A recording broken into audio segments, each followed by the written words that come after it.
don't have any time, Yosef.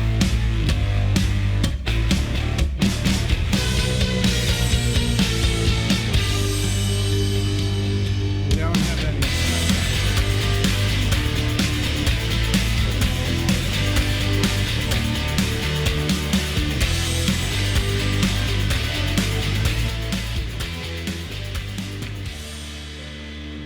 I guess technically you got 47 seconds.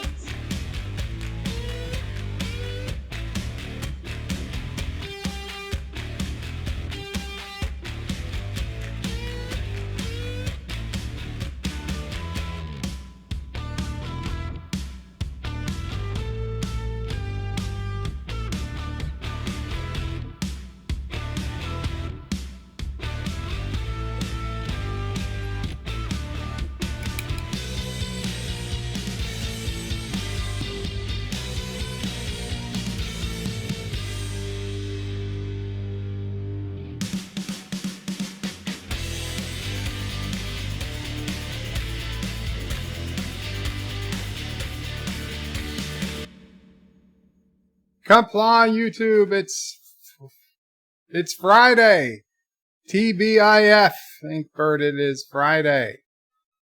November 1st, 2019, and I'm seeing spots in front of my eyes already. Oh wait. Oh, I'm scared, Mom. I'm sorry.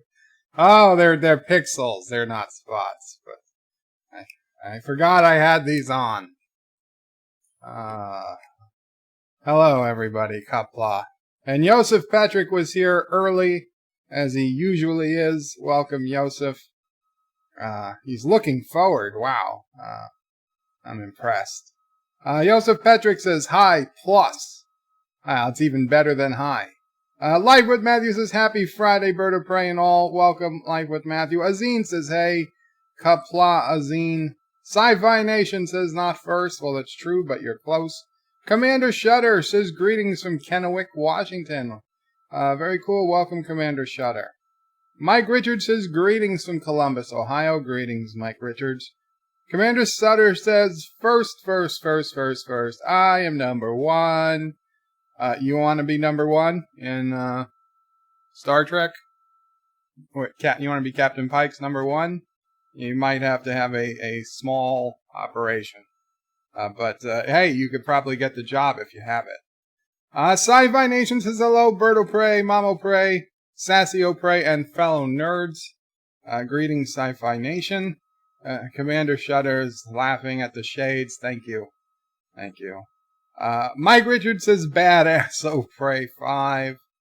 Shromore says greetings, Bird O'Prey 5, Mom O'Prey 5, and fellow nerds. Greetings, Shromore. And greetings to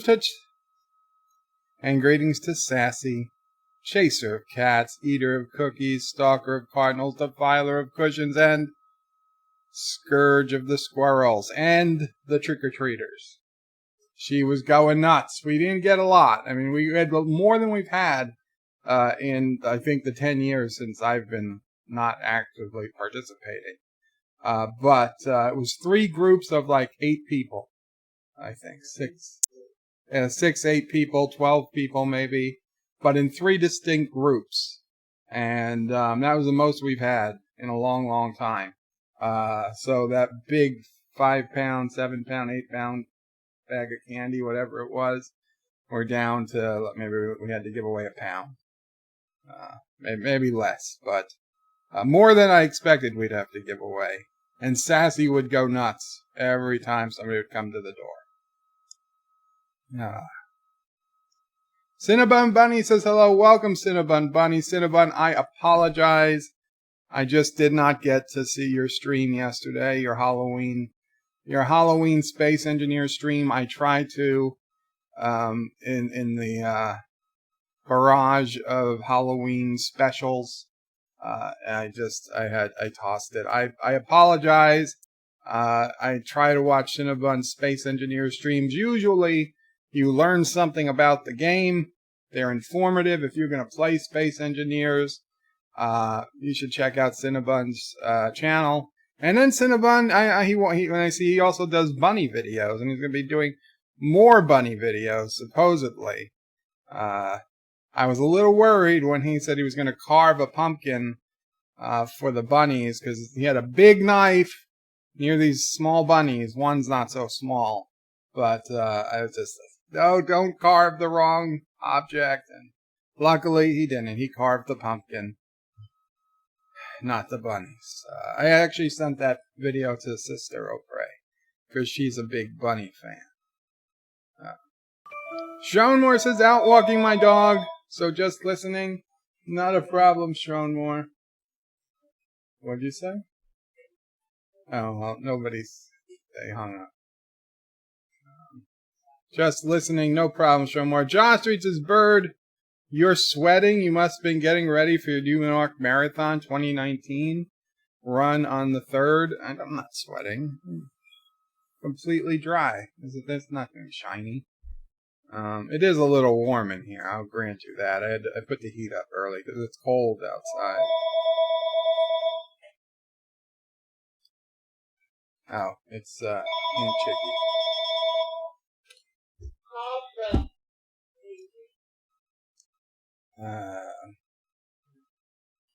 Cinnabon Bunny says, no big deal. Thank you, Cinnabon. If there's any secrets you put in, though, let me know.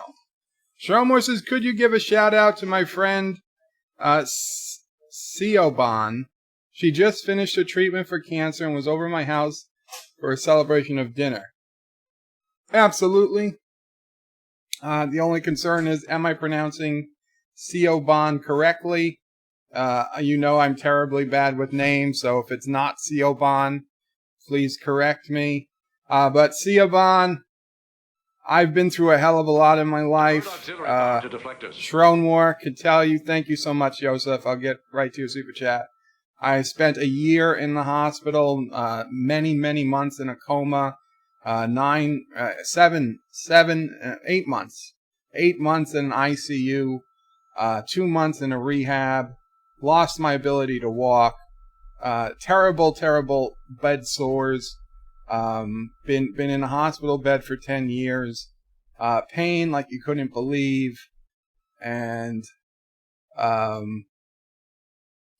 the morphine stopped working. Weeks in, the morphine stopped working. I had to go through dialysis. I had collapsed lung. I had many terrible things. Klebsiella.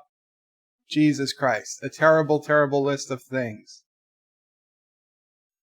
And I would not have traded that for cancer. It's tough. I know people have gone through cancer. It is hell. Now, obviously, some people have it better than others.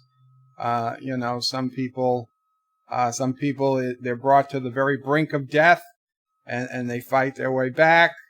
Some people lose, and some people, they don't have it too bad. They have a relatively easy time at it. Jesus Christ, I just know, as bad as I had it, I would not have traded it for cancer. So, I am glad you have finished your cancer treatment.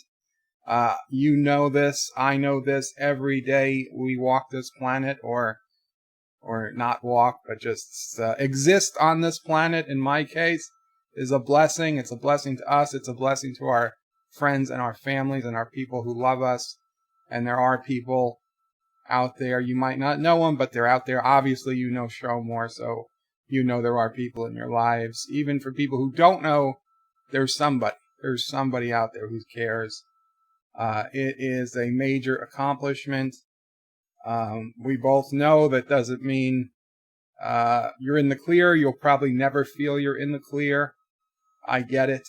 And that'll be our crosses to bear, as the saying goes, though it's maybe not the best saying. But hey, no taking things for granted, and congratulations, because it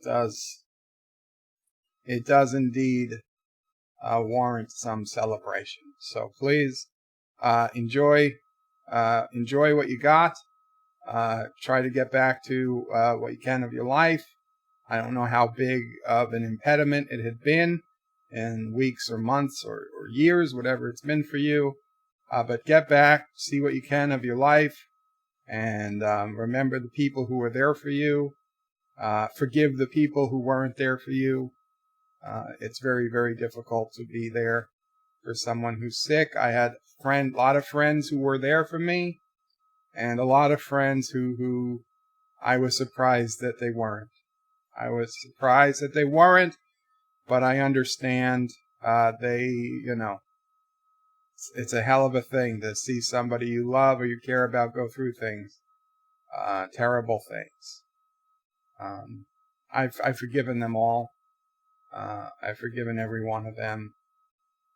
Some of them I haven't spoken to because they haven't spoken to me either since, but even if they ever see this, no, I don't hold even the slightest grudge against any one of them. I know one person I was very, very, very close to came to the hospital one time while I was unconscious, and that was it. They were done. I don't blame them. They saw what they saw, and they couldn't take it. They couldn't handle it. Still, I would consider them one of my best friends, even if we spoke tomorrow. Thank you, John Araki, for the super chat. And Yosef, I have yours to get to, too. Thank you, guys. But if I spoke to this friend tomorrow, I would just pick up where we left off. So, obviously you know what to do. You made it this far. Congratulations, and I'm so happy to hear when somebody gets through a major illness. It gives everybody hope, even people like me who are still battling to really get back where I was. I might never get back to where I was, but the battle goes on. Unlike the battle with Kurdistan, which was cut short. But the real battles go on. So congratulations, Siobhan, and nothing but best wishes to you, in all honesty. Good luck. Derek McManus says, greetings all. Greetings, Derek. Showing Sci-Fi Nation says, Bird of Prey. I responded to Anti-Trigger's video on-screen can, in fact. He hasn't responded. I think he went to a safe space. That's possible. That is possible, Sci-Fi Nation. Derek says, well done, Cinnabon. No, right, not Cinnabon. Cinnabon is Cinnabon Bunny. Ciobon. Well done, indeed. Cinnabon says, lol. Joseph Patrick with his €2 super chat says, high plus is better than plain high. Money is better. That's true. A high plus is better than a high, but money is better than both. Thank you, Joseph, for both giving me money and a high plus, which is better than all three individually. Mr. Londell says Qapla, Mr. Londell, not Ryan Johnson says hello and Qapla. Hello and Qapla, not Ryan Johnson. Derek McManus says Chevron. What, the gas company? Is that how you pronounce the name? Chevron? Oh, Chevron, if that was how I was supposed to pronounce your name, my apologies. But well done, Chevron. Or Chevron. No, Chevron. Rock Solid says, remember people, smash that like button, share via social, set chat to live. Turn mic and camera on before going live. Donate if you can. Join the subscribe star. And Cuck Fancer. Indeed, Cuck Fancer. John DeMarco says, hi everyone. Welcome, John. Derek says, Joe is not so good with Irish names. Joe is not so good with any names.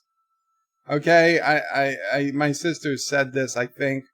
I couldn't even pronounce my own name until I was like 5 or 6 years old. Maybe 8. I used to call myself Growy. And I had an Uncle Chris. I called him Uncle Tree. I don't know why. So it took 8 years for me to call myself my correct name.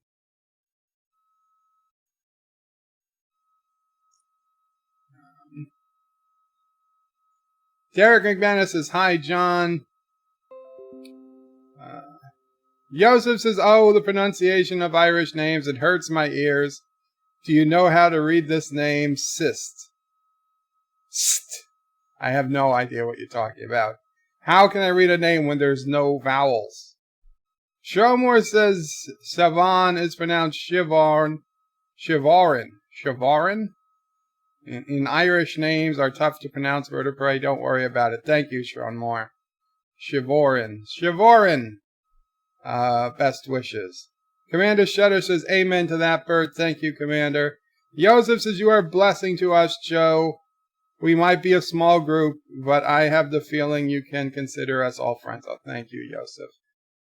I consider most of you friends. That Thomas Potts guy, though, he's a little shady. Where is Thomas? Rock Solid Productions says, Bird of Prey.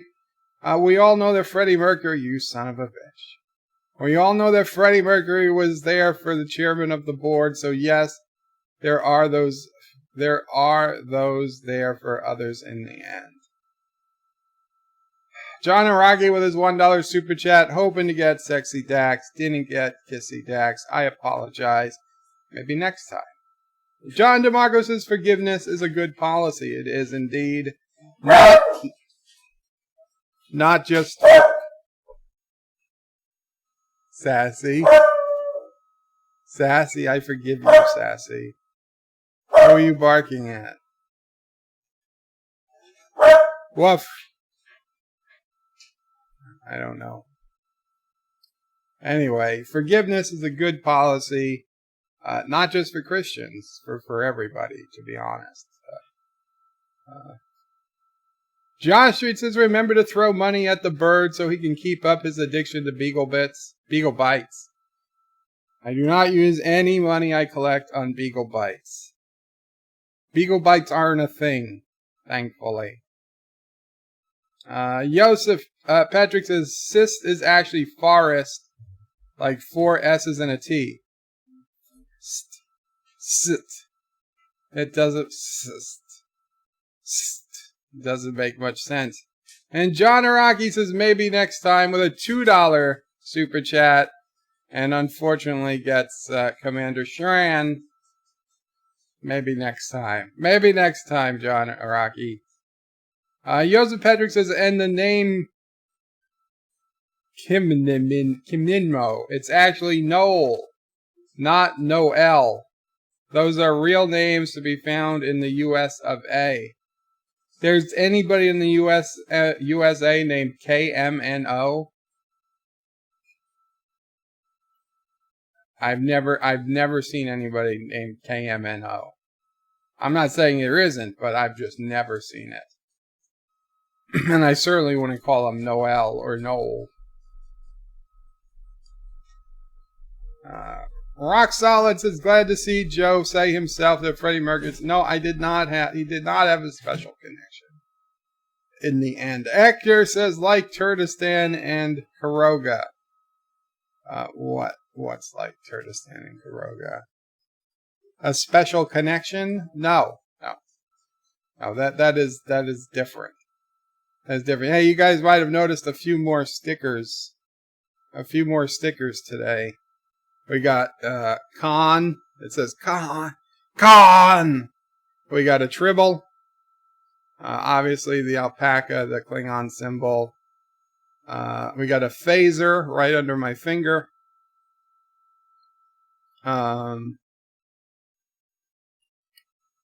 We've got the big Enterprise sticker.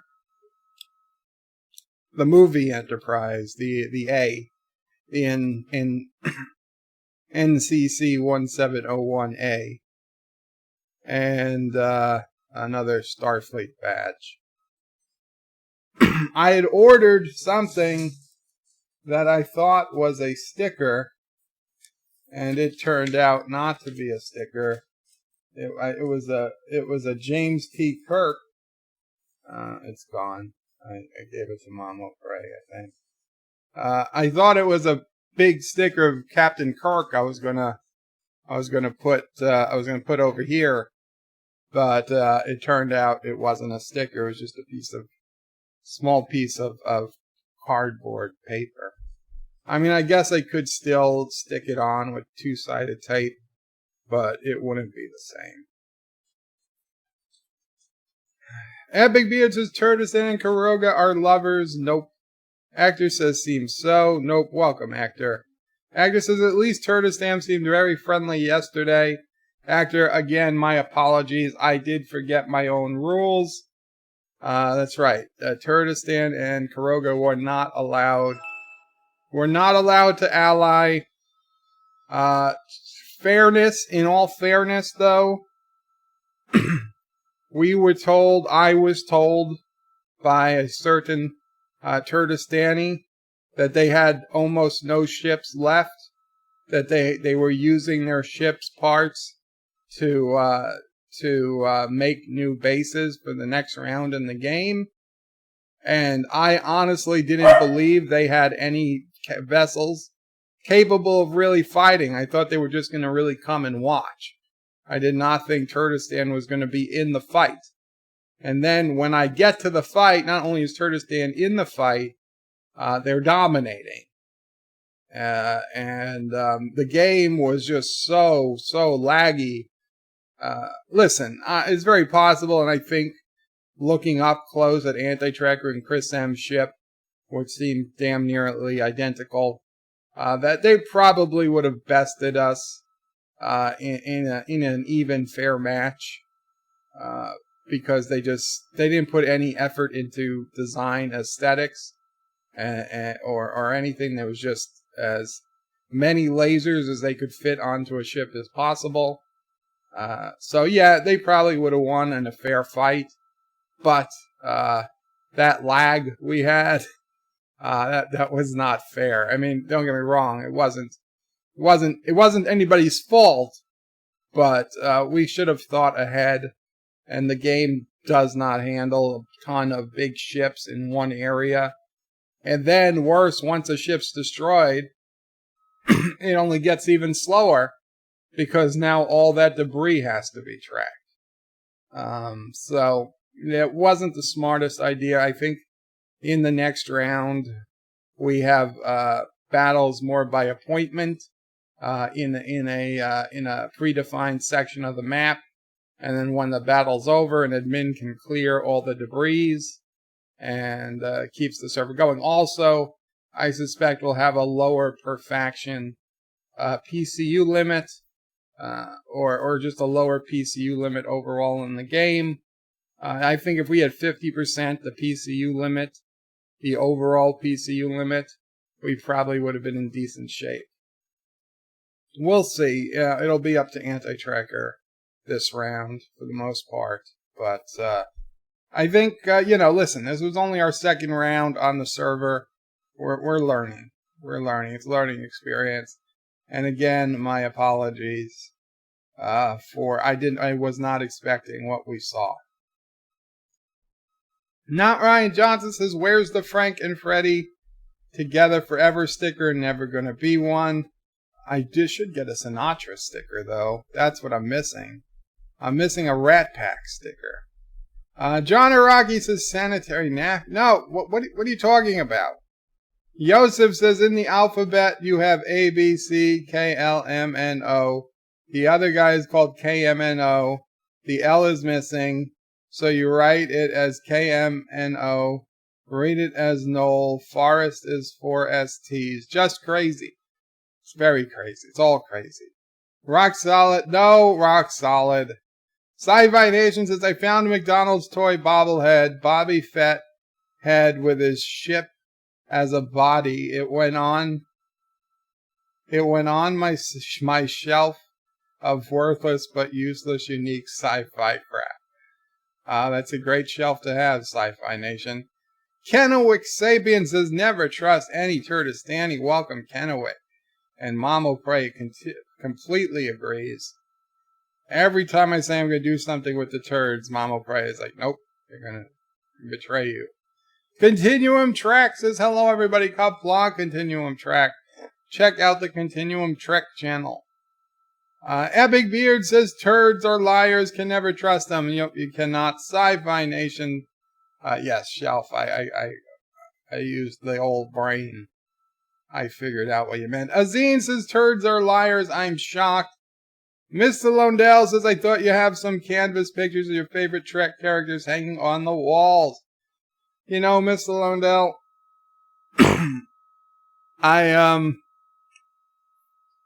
I'm not so great at decorating homes. I tried to keep my house as bare as possible. The only pictures I put up, truth be told, there was one. It's not a picture, but it's a Peter Max, like a lithograph with a backlight on it that Mamo Prey bought for me. I put it up over there.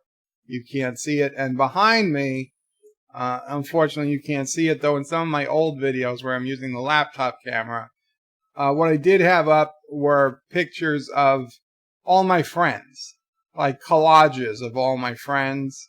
So that's still behind me. And honestly, it's behind my bed. So when I'm tilted back and I'm looking backwards, I'm seeing pictures, and it hasn't been updated in like 12 years. And I feel like an idiot. Like, people come to my house. Like, I have friends that come to my house, friends who are on that picture frame, and they're now married with kids. But 12 years ago, they were dating somebody else, and they're with their old girlfriend on my picture wall. And I feel like I'm doing a disservice to them or this wife, but I haven't been able to update the picture frame. And honestly, I don't want to update the picture frame until I can myself, until I can walk up to it and update it. So I've been debating whether I should not just take it down completely or what. And then in the bedroom, which I haven't been in again in 10 years, I do have a bunch of pictures from Sedona, Arizona that I had blown up back when we still had film and cameras. And I paid to have the film enlarged to poster size, and I framed them. And I got a bunch of pictures from Sedona, Arizona. Actual artwork, or I had a picture of Frank Sinatra in my office before I got sick. But it's gone now. I don't have it. I had a lot of stuff in my office before I got sick. People from work just kind of... I have a good friend who I worked with who took a lot of the things, which was fine. And then I had some not so good friends who took some of the other things for their offices. Whatever. My chair I sat in at work was a chair I purchased with my own money because I didn't want to go through the bullshit the office. I asked the office manager for a better chair because I was having back problems, and they wanted me to do this and do that and fill out paperwork. I was like, F this. I'm making good money. I'm just going to go buy myself a freaking chair. And I pushed the chair that was there into the server room across the hall. So we had an extra chair in the server room. Nobody gave a shit. And I had this nice big chair that looked like I was a freaking executive, because they're like, oh, well, red tape. You don't want a chair because the chair that the vice president or the CEO sits in, you can't have a nicer chair than them.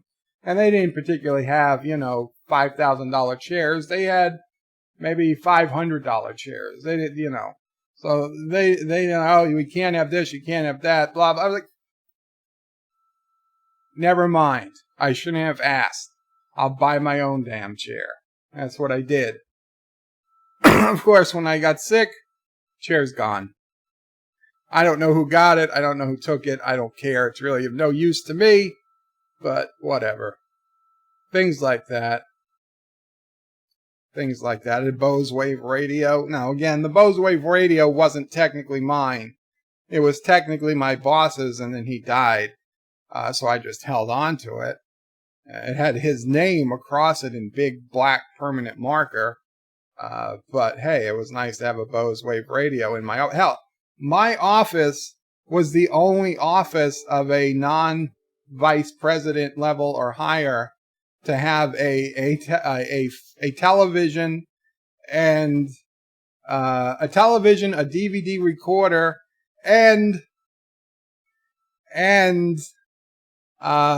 what was it? DirecTV, a full DirecTV box with every channel DirecTV has. Okay, I had DirecTV, every channel, a digital recorder, and a television in my office. No one else in that office had all that stuff, and the only other people who had televisions in their office were the highest executives. Why did I have this stuff in my office? Because I decided I would be the guy to do the video editing, and I said, well, you know, when one of our lawyers went on CNN one day to talk about one of our new products, or I guess to talk about a lawsuit or something, I was like, well, you see, I've got to be able to record that in my office. And so they bought that, and I had them put in a DirecTV connection to my office, and then I had TV for years. I had TV in my office for years. I had the keys. That's how I measure success in your office. How many keys do you have? Now, I know today there's all electric pads and thumbprints. So, okay, if it's not a matter of physical keys, it's a matter of what do you have access to. But when I was at the point that I got sick and I stopped working, I had the physical key to the entire building.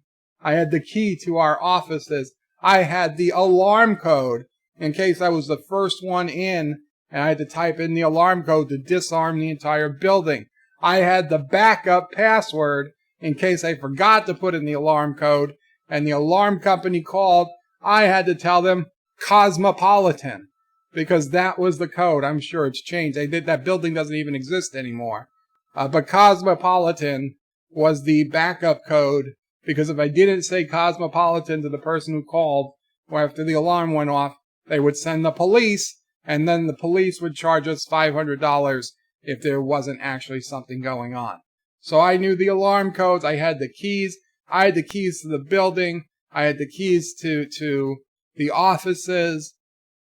I had the keys to all the rooms, the bathrooms, the executive bathrooms. I had free access to the CEO, to the founder's office, Mr. Frank's office. I could do whatever the hell I wanted in there. I could do whatever the hell I wanted anywhere in that goddamn building. Nobody would ask any questions about it.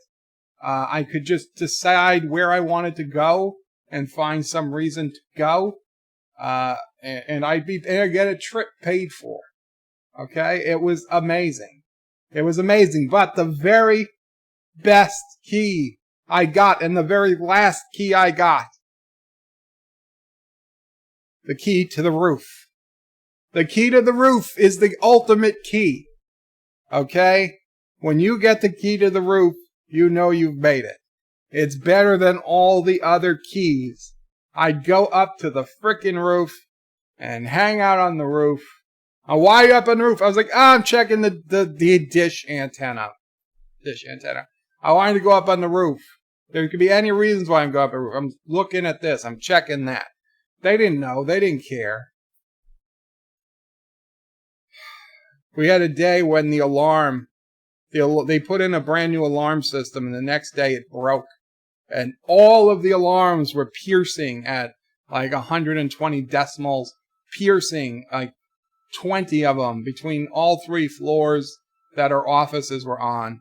And nobody could do any work. And the office manager came to me and says, "Can you do something?" I was like, "Yeah, I could do something."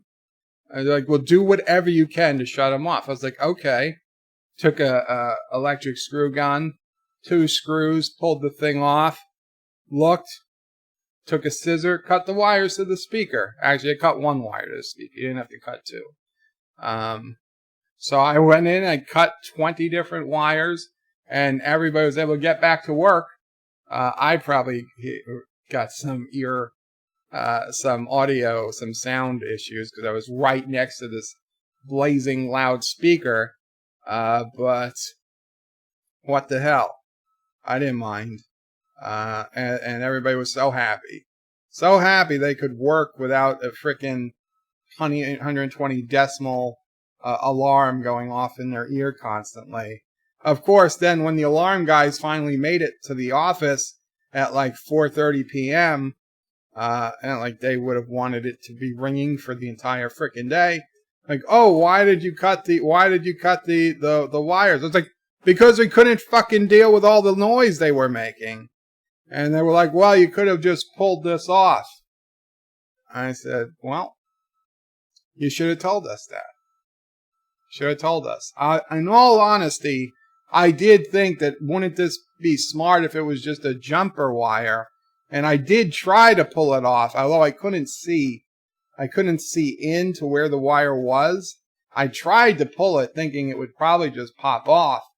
The scissors was the last resort, but I only tried it on one. And I mean, damn, that thing was loud. So after like 2 seconds, it didn't work. I was like, fuck it. I cut the wire. It turns out I probably didn't have to cut all 20 wires.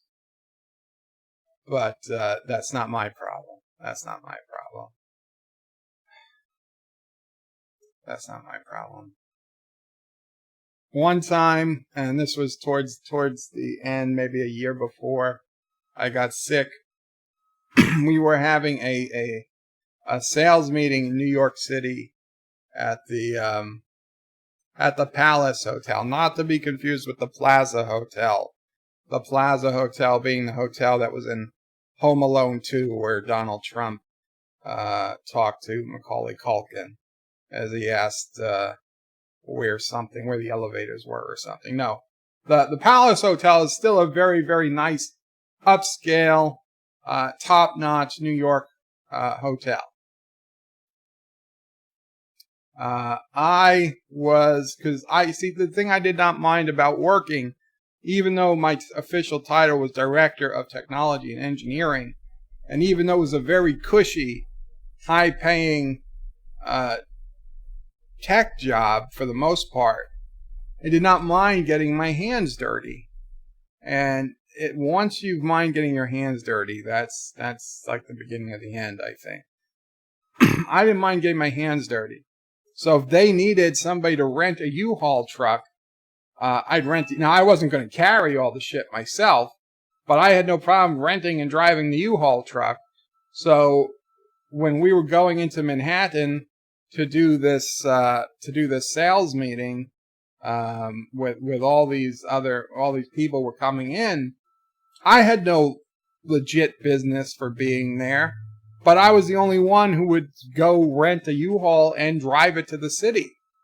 So I got to go twice. We did this twice. We did it 1 week, and then we did it again in another week and a half later. We did it a second time. And I get the U-Haul. It's a big ass U-Haul. And I helped fill it, but I wasn't the only one. A lot of people were filling it. And there was me. There was another guy who worked the mailroom. A really, really cool guy. He was a veteran, and then he came on. And so a bunch of us filling it. I drive it into the city. Now, I called the hotel 5 times. I talked to the top people at the hotel, because when you're in Manhattan, there is no place you can park a U-Haul. There's no place. The rental car places won't take it. You cannot legally park a U-Haul on the streets of Manhattan. There's no commercial vehicles cannot be parked on street parking. Even if you could find street parking where there were 3 spots together that you would never ever find in Manhattan anyway, you can't park in them. You have to find private parking. And the one thing they don't have by the Palace Hotel is an outdoor parking lot, because the real estate is just way too expensive. The nearest outdoor parking lot is halfway across the city, near the frickin' tunnel that goes to New Jersey, the Lincoln Tunnel, where it's a big industrial sector, and that's miles away from the Palace Hotel. So I was like, F that, I'm not going there. So I called the Palace Hotel 16 times, not 16, like 5, 6 times, confirmed with all different types of people, because we were giving them a ton of money, okay? We were renting a ton of rooms. They were making a boatload of money off the company. And they absolutely confirmed with me that I could park the truck in there. Now, it doesn't fit in their internal parking lot, but right next to the main entrance, they have a big garage opening, and they measured it, and the truck would fit if I backed it in, and I kept it right up against the wall.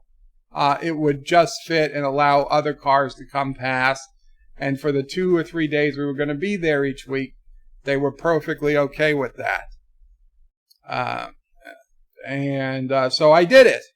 Except that whatever genius measured length and width, but they didn't measure height. Who's been holding up the damn elevator? Thank you, Sci-Fi Nation. 1, 2, 3, spin the wheel, kissing Dax, Dabo. Well, no kissing Dax, but thank you for spinning the wheel. So, now the roof was high enough, okay, but as I was backing up, I stood there, stop! And like we're 3/4 of the way in, and I'm hitting a chandelier, okay? Whoever measured neglected the fact they had a chandelier, like 3 feet from the ceiling, and the truck was like a foot higher than the bottom of the chandelier. So I was like, oh shit, well, I don't know what you guys are going to do about that. They're like, what do you mean? I was like, well, you guys guaranteed us we were going to be able to park this truck here. That's the only reason we have the truck. So I said, so here's the keys, and whatever you guys got to do, you got to do. Let me know. And I left. And they were pissed. And they tried calling my room. I didn't pick up. So finally, they called my boss. Well, not really my boss, but the person I was reporting to for this trip. And they explained to them. And so that person called me, and I said, yeah, well, that sounds like their problem, because I have papers signed saying that we could park the truck there. And so they then called them back, and I was like, well, you guys have signed papers saying we could park the truck there. And they were like, listen, we didn't know, but we cannot leave it because we can't close our door, because they have like a door they close at night. They're like, we can't leave it there, and we can't move it legally. So you guys got to move it. And so so a guy called me back up. Actually, a woman called me back up. I was like, they're saying you have to move it. I was like, well, they can say whatever they want. I'm not. So then I go and take a shower. I hear the phone ringing like 4 times. I don't give a damn. I just let it ring. I get out. I'm all nice and clean. Because, we'd been moving boxes and shit all day. And I'm not even going to get into the time that Yosef got eyebrow dax. Thank you, Yosef. I didn't even get into the story. And Resolute Germ with $2. Thank you, Resolute Germ. I didn't even get into the story about how I pissed off the unions that were at the hotel. Unions were pissed off that I was carrying stuff between the truck and the ballroom we were setting up in. But we were waiting for the union people to come down and start unloading the truck, and like 20 minutes in, and nobody fucking got down there. So I'm like, F it. They're like, no, there's unions. I was like, yeah, unions can flip my block. And I just started moving the shit. And you know what? Nobody stopped me. Because nobody's going to stop a 6'4", 300-pound guy holding a fucking 50, 60, 70-pound barrel of God knows what in it, in his hands, that's as wide as my arms go, walking down the hallway. Now, the hallways are narrow as shit. They've got frickin' carts of food and everything everywhere. I don't have time for their bullshit about unions. If the unions can't come and do it, then I'm not going to wait for them. And then I got shit about, Oh, this is a union job. You can't be doing it. Oh, I can't? Because it seems like I can. Right? It seems like I just did it. I was like, I don't care what the fuck you put down on your paper, whether you get paid or not. I'm not dealing with your shit. I'm not dealing with your shit. I'm getting this stuff done. That's why they liked me. That's why the company had me places. I did not deal with bullshit. I would get the job done. So I had the other people, we all moved that shit in. I don't know what the unions did. I told them I don't give a fuck. I don't care. If they want to put in that they moved it, it doesn't bother me. It's nothing off my back. But I'm not going to wait around for them to get their asses together and start moving one piece at a time because they're afraid of how heavy it is. Man up! Man up. So we got it, and then 6 hours later, they're still bitching about the truck, and finally, the CEO came to me. I'm sorry, Sci-Fi Nation. Thank you so much for the $2 super chat, but not Dax. Finally, the CEO himself came to me 6 hours later, and they're like, Joe, I'm so sorry. You're absolutely right. I had the paper. I gave him, like, you're absolutely right. But they are just begging, please, can we move this truck? So I said, fine. You know, for you, he's the CEO, I'll move the truck, but I'm pissed at them. I'm pissed at the hotel. So he sent the chief of security with me to follow me in his own car, so that when we found a place that we could actually park it by the Lincoln Tunnel, which I said was like 4 or 5 miles away, which for New York City, that could take a hell of a long time to get to and from. But I parked it, whatever the hell it cost, like $100 a night. It didn't matter. And then the chief of security drove me back to the hotel right after. And we left the truck there until the time to leave, and then I went back, I got the truck, and we did everything backwards, and then we had to wait and do it all again in a week and a half later. Of course, the week and a half later, I got home a little late, so I didn't have time to return the truck to U-Haul, so I ended up parking the truck on my in front of my house. Now, technically, it's illegal to park a U-Haul truck in front of your house on the street. However, thinking ahead, when I was at Kennedy Airport coming home from one of the many business trips, and especially post 9/11, they sold in the gift shop NYPD playing cards. And on the back of the NYPD playing cards was an NYPD shield. So I bought a deck of playing cards, figuring those might come in handy one day. So the day I parked outside, I went in the house, I got one of those NYD playing cards, put it face down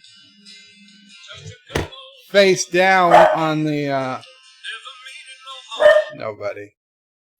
Put it face down on the dashboard, so nobody could see that it was, the 7 of clubs or something. It just looked like I was some type of NYPD something, and no ticket. No ticket. Now, I'd gotten tickets before for things being illegally parked in front of my house, but once I put that playing card down by the dashboard, no ticket. Was it just lucky, or did they actually see the card and not give a ticket? I'll never know. I suspect they saw the card, thought it meant something, and didn't give me a ticket. Because any cop car in 6 blocks would have seen a big U-Haul parked on a public street. They would have came down and given their ticket. How did we get on this subject? I don't remember. But I guess I better back up to wherever we were and figure out how I ended up on this path.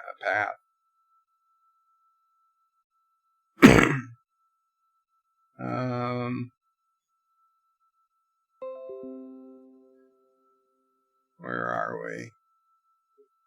Oh man, I was on quite the rant, wasn't I? Kangaroo stickers. Nope, gotta go back. Okay, there we go. There we go. Never trust a Turdistani. Turds are liars. Can't trust them. Hello, continuum track.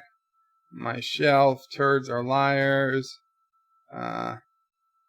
Canvas pictures on the walls. I think that's... I don't know how I left from Mr. Blondell saying I thought you had some canvas pictures of your favorite Trek characters hanging on the walls to that tirade, but it would seem that's where we are. Continuum Track says, how are you, Bird of Prey 5? Qapla, Continuum Track.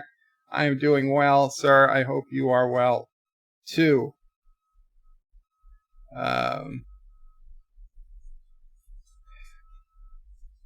Joseph says, we need a kangaroo sticker. They are the cutest animals. Maybe a kangaroo sticker. Azine says, need to be restrictions on those lasers. They are over the top. As soon as that many lasers get used, it brings the server to a halt. Possibly. I don't know. I don't know if that's the lasers or what, but we can figure it out. Actor says 50 lasers are enough to have the speed of the server. Chris's ship alone was like 200.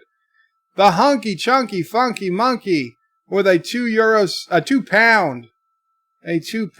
sterling super chat says, in homage to WCBS, space alpacas equals spalpacas.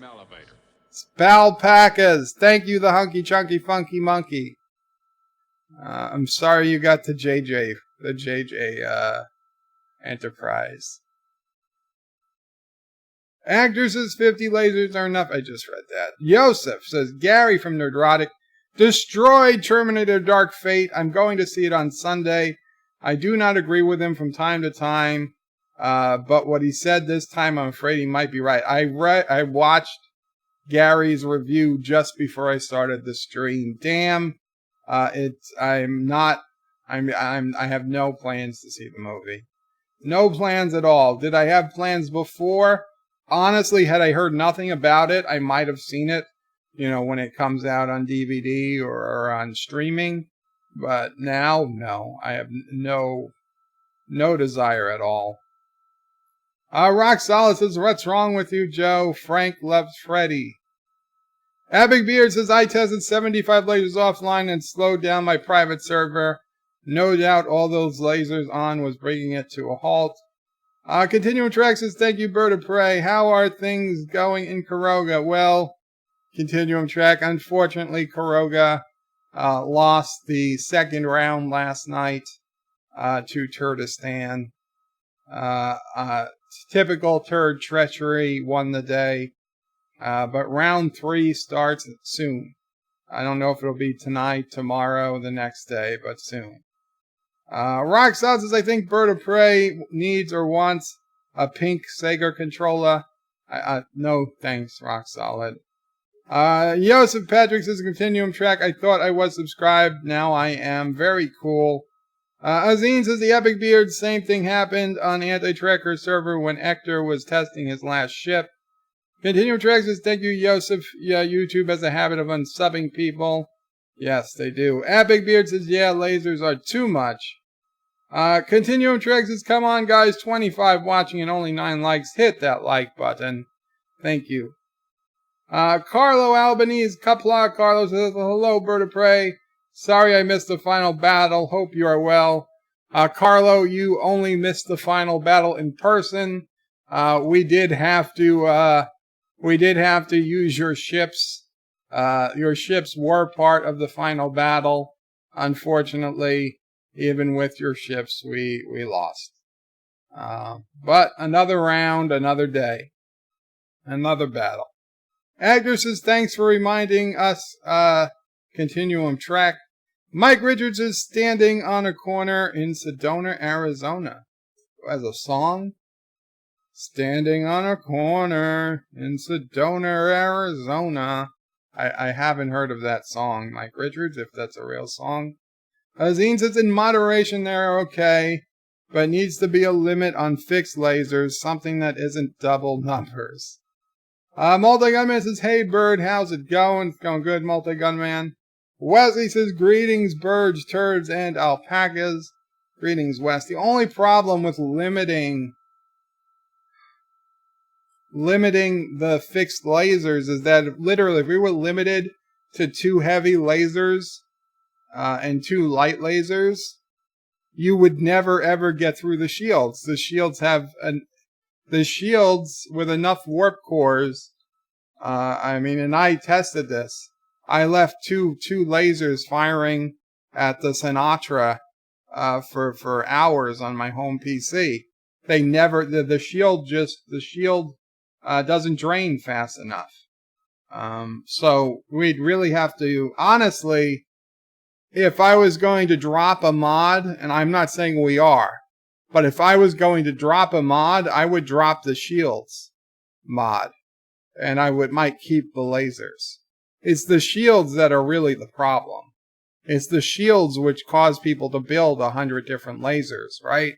If we didn't have shields, we wouldn't need 50 lasers. We'd only need 2 or 3 good lasers, or even 1 laser, to make our point. So I would strongly consider dropping shields in the next round. That would completely change the battles, but that would make the need for incredibly offensive weapons obsolete. There's nobody out there, Sassy.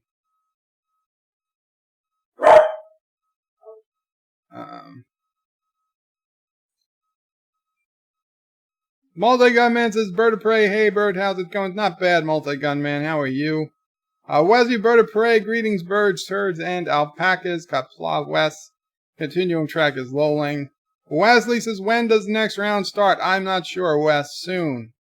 Joseph, maybe Anti-Trekker will give more info on tonight's stream. Joseph says, YouTube claims it unsubs only unused dormant accounts, but I do have only this one, and obviously I use it daily. I do not trust them because I'm almost 100% sure it was subscribed. Yeah, so many people claim to be unsubscribed. I don't think it can just be, human error. I think there's got to be something to it. It could be a YouTube bug for all we know. They might not be doing it on purpose, but it's still happening.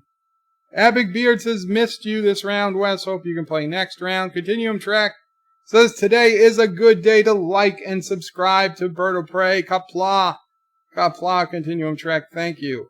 Multi-Gunman confirmed, Bird steals cable TV signals. Okay, I personally have never stolen cable TV signals. However,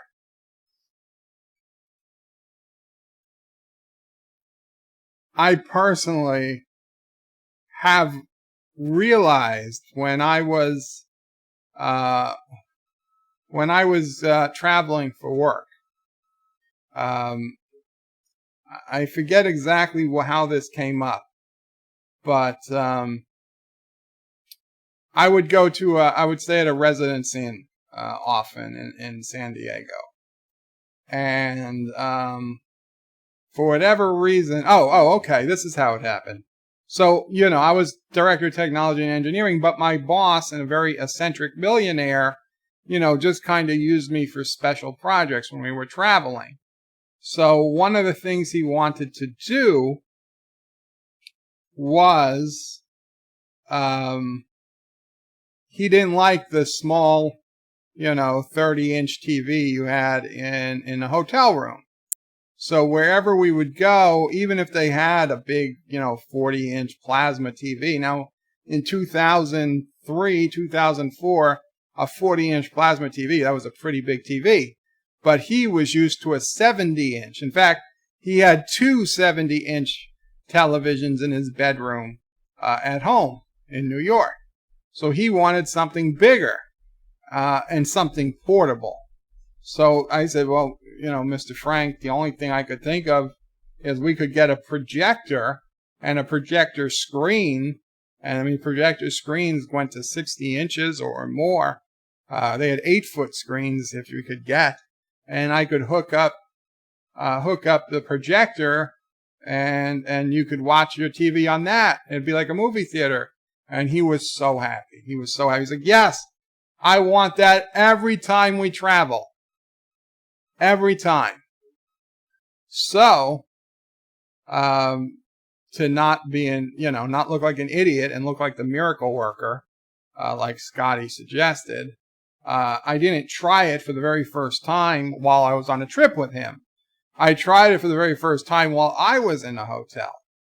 And so in my own room, I figured out how am I going to display the hotel TV onto a projector.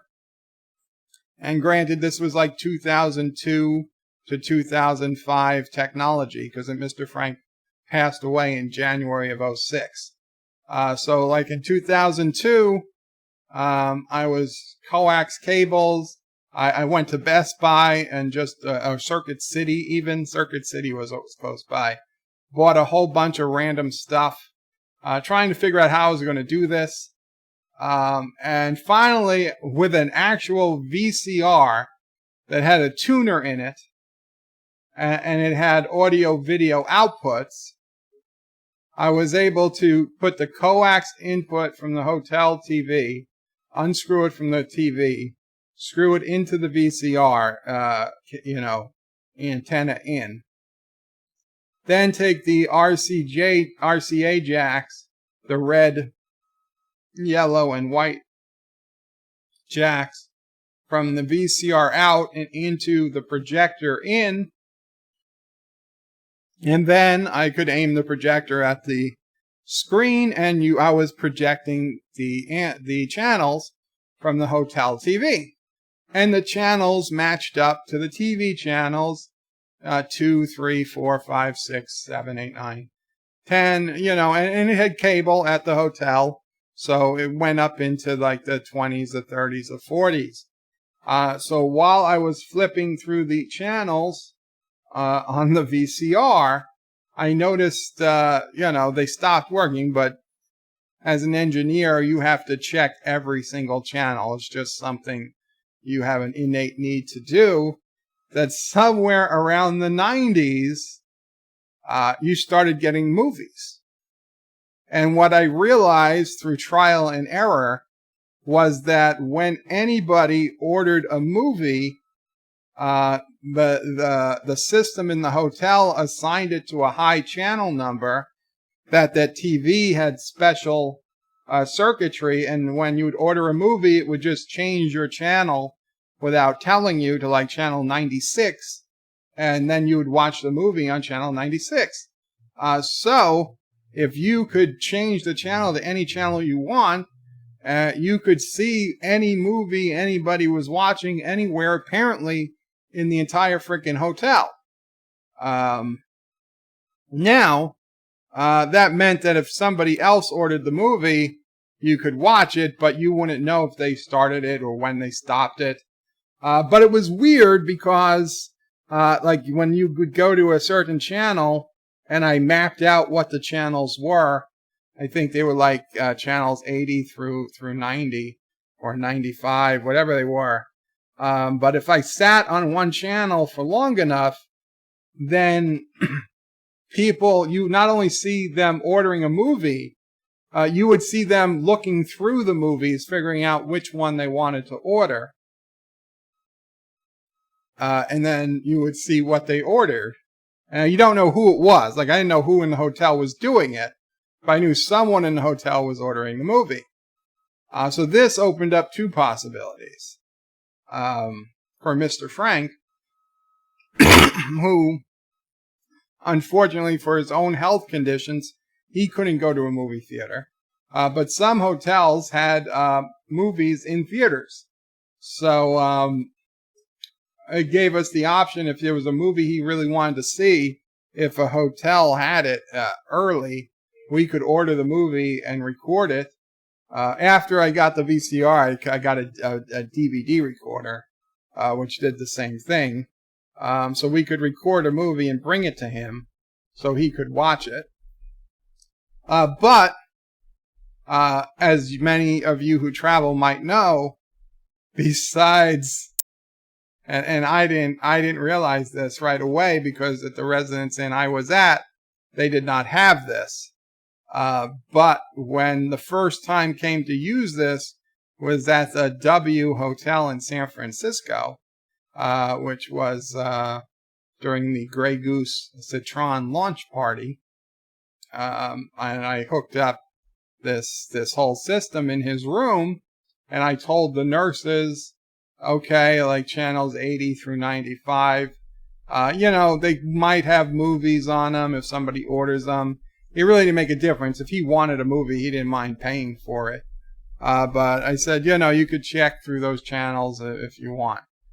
And I gave him, and I had to stay. I was staying in the hotel specifically, mostly in case he had a problem with this. Anyway, 9 o'clock at night or something, I'm back in my room. I get a call from one of his nurses. Can you come up quick? I come up to his room. Porn.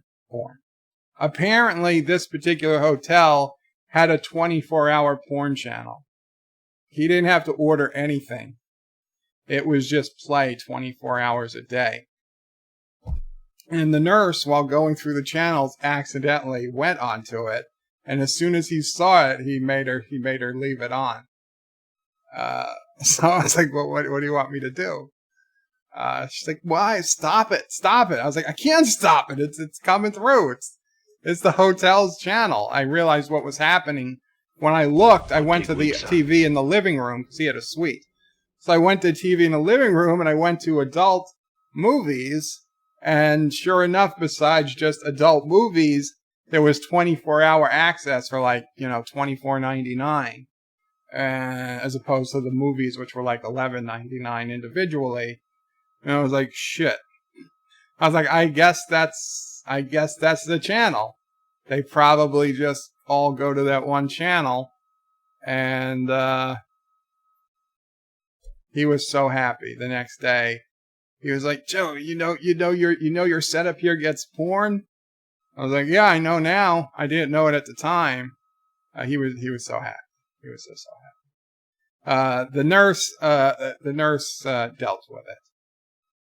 It was one of her first nights with Mr. Frank. She was very new. She dealt with it. What harm was really done? I made an old man happy. Anyway, every time we went somewhere else, of course, he expected that to work. Not all the hotels had 24-hour porn channels. But most did, surprisingly, and more seemed to get them as time went on. But a couple of years later, 2-3 years later, right towards the end of his life, in our very last couple of travels, one of which was to London, where it was a completely different system anyway, Slingbox had come out. And before that, Sony had come out with their own system that allowed you to tap into your cable box at home and then transmit your cable signal over the internet, and then we plugged that into the projector instead of the hotel cable. So then wherever he went, he had his home channels, which he really liked because he could watch his home sports. Not that he was the biggest person to sports, but he'd watch football games, Sunday football games and stuff. So once he could get his home channels, he kind of forgot about the free porn. He was just happy to get his home stations. So yeah, so that was it as far as my adventures into illegal cable. Wasn't technically illegal, I don't think. If the hotel didn't want us watching, They should have encoded it. It was completely unencoded signal. I was not breaking the DMCA, because if they did encode the signal, then it would be a crime to decode it. But these signals were not encoded at all. Rock Solid says if Bird of Prey had every channel DirecTV offered, he had access to porn at work. Well, they didn't subscribe to the porn channels. I believe the porn channels at the time you had to order on a movie-by-movie basis. So they had all the channels but the porn channel. They had HBO, they had Cinemax, Stars, all those channels. Joseph says Bird watching adult movies during work hours, so we do have something in common. But I have the comfort of our home office. Did not watch adult movies. Well, actually, it wasn't technically working hours. Although I guess you could say I was always at work when I was with Mr. Frank. I did only watch for like a minute. Just to see what was going on. Got out of there as quickly as I could. Actresses put porn in his office like the high executives. Wesley says, what's Bird talking about? I don't even remember. Multi-Gunman says, continuum track, lol. Not Ryan Johnson says, Bird was watching Frank. No! There was no such thing as Frank and Freddy porn. Actor says, Bird had more things in common than Batwoman after robbing the Bat Cave. The Batman Cave? Epic says, Bird ranting about his mob connections again. Uncle Ramus's Bird said he had all the keys to the universe, and the safe word was cosmonaut. Rock Solid says Wesley Crusher. The same thing he talks about every night. Pinky trying to take over the world. Indeed. Joseph paid for a song, says Hector. I gotta find that. We'll get to it. Multi-Gunman says Founder's Office. Bird worked for Gamma Quadrant Changelings. I guess I did say Founder's Office. The founder of the company.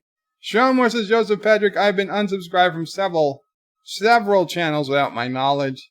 And being subbed to channels I never remember subscribing to. Do.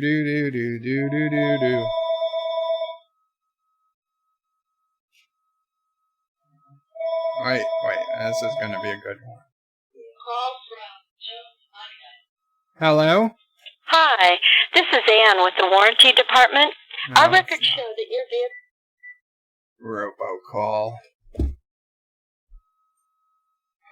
Robocall. Joseph says, what Queen song should Joe sing? I mean, Butcher, I will drop the 5. Oh, a Queen song, huh? Actor says he was the keymaker. Neo was in the office someday. Wesley says Rock Solid Bird is always trying to take over the world. Epic Beard says Fat Bottom Girls. Is that a Queen song? Uncle Remus says I am the keymaster. Who is the gatekeeper? Are you the gatekeeper? Actor says bicycle ride. Continuum track says oh, key to the top floor. Nice. Continuum track says back in a moment. Need to put my kids into bed. Excuse me. Actor says Bird needed the roof to roost in summer. Wesley says Rock Solid. We need a Lore and Bird shop. Both trying to take over the world show. Oh, Lore and Bird show. Lore's trying to take over the world? I did not know. Joseph. Josh Street says, Bird, stop lying. The last key you got was the key to the company's private jet and helicopter. I did get to travel on the company jet. It's not, technically the company didn't own the jet. It chartered the jet for the company. It was a much better deal than owning it, apparently. I did get to fly a few times. It's great. Miss Lundell says, Joseph, Fat Bottom Girls. Joseph says, Shromore. Weirdo is cleaning out recently my subscriptions and was surprised what I found. I thought I was drunk subbing, but I almost never get drunk. Actor says, my older nephew Also, it keys to everything. 10 years later, we still have some missing. Uncle Remus's bird worked for Gozer. Kenwick's bird is Gozer. Joseph says, not bad. Mr. Londell, not bad. Kenwick says, I feel like they're after Thanksgiving dinner, we're listening to Uncle Joe's stories over booze and dessert. Booze and dessert. Agnes says, I want to be free only if there's a long hair wig and a pink top. Oh shit, I forgot to get to Dear Bop. This is going to be... We got a while. If I'm up to it, we got a while. I might have to do Dear Bop tomorrow. Actor says, I want to be free only if there's a long hair and a pink top. Wesley says, Bird is still talking and I don't know what about. Epic says, nobody does, Wes. Actor says, that's my normal state. Actor says, Wesley. Wesley says, all lies. Bird has never been out of that bed. Miss Lundell's a bird of prey. You're probably the first engineer I've heard say he didn't mind getting his hands dirty. Most of them are so arrogant, so-and-sos. Yeah, well, that's a problem. Epic Beard says, I think Bird talking about a dream he had. Vile Mike says, howdy, folks. And Vile says, happy Dia de los Muertos. Dia de los Muertos. Actor says, you can park like you park your ships inside a mountain. Joseph says, what a U-hole. Something like an A, but a different letter. Did I say a U-hole? U-Haul. Oh, U-Haul. The U-Haul is a company that rents moving trucks. Big box trucks. Usually they're like 15 years old and falling apart. But they run. Sci-Fi Nation put in the $2 super chat. 1, 2, 3. Spin the wheel to win Kissing Dag. Dabo! Vile Mike says, no, a U-hole is a hole on Uranus. Miss Lundell says, Joseph, U-haul is a truck or trailer you can rent to move. Yes. Epic Beard says, the longest nonsense rant to date for Bird to date, and nobody knows what the F he's talking about. Really? You guys didn't get what I was talking about? That's a shame. Actor says, well, Ghostbusters and Bird have one thing in common, destroying chandeliers in New York. Sci-Fi Nation says a U-Haul is a unicorn that shoots rainbow beams out of its butt. We're trying to find one for DJ Odyssey. Vile Mike says, Actor and Bird does not even own a proton pack. Actor says, true. Uncle Remus says, frankly, my dear, I don't give a damn. Actor says, there's a tale to tell your grandson in bed. Vile says, Sci-Fi Nation, I thought unicorns did that already. Sci-Fi Nation lols. Epic says, fast forward to the end of the story where Frank is giving love to... No! Resolute says, screw the union. Yes. Actor says, when Bird broke into the wrong hotel room. Joseph says, Mr. Lundell's groovy movies. Thanks for the explanation. It's correct, but boring. I prefer the version from Vile Mike. Uncle Remus is a union job. Maybe Bird needs to talk to Jimmy Hoffa. Vile Mike says, Epic Beard, little known fact, Luck Be a Lady was actually about Freddy in drag. No, it was not. Vile Mike says, I just heard that. Multigamon says, confirmed, Bird is a bully. I'm a bully to assholes, idiots, and stupid people. That is true. I can't take them. Sci-Fi Nation spins that double wheel again. Thank you, Sci-Fi. Kenwick says, chat needs to start chanting, USA, USA. Uncle Remus says, Bird, do you paint houses? I do not, but my uncle does if you need your house painted. Epic Beard says, I get the job done. Bird of Prey confirmed. Bird is a mobster. Mr. Lundell's groovy movies is lolling at Yosef. Or with Yosef. Actress is Multi-Gunman. That's why he really got both legs broken. Multi-Gunman actor is lolling. Yosef's is Bird of Prey. The Streamlabs donation was not for free. Just saying. Okay, Yosef. Let me go check. Let me check what's going on with the Streamlabs donation. You want to just tell me what it was for, Joseph? It will save some time. Streamlabs. I don't know. I don't know how to find the history. I've never had to. Log in. Log in with YouTube.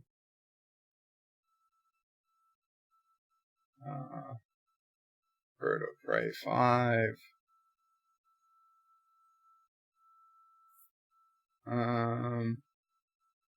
Okay. It's not telling me any details. It's not telling me any details about the history.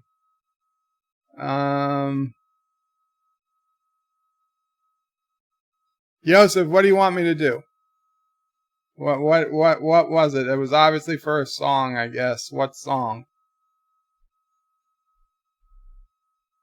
I don't know how to see what the settings were.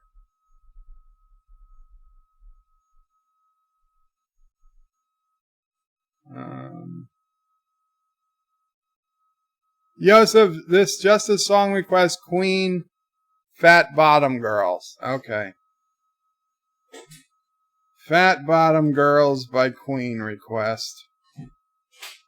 I've heard of the song, but I haven't sung it. I've listened to Queen. I've said that. I've listened to Queen. Okay, we're looking. Queen, Fat Bottom Girls, karaoke. Okay.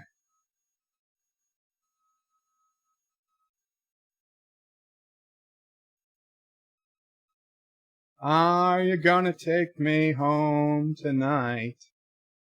Down beside that red firelight. Are you gonna let it all hang out? Fat Bottom Girls, you make me rockin' world go round.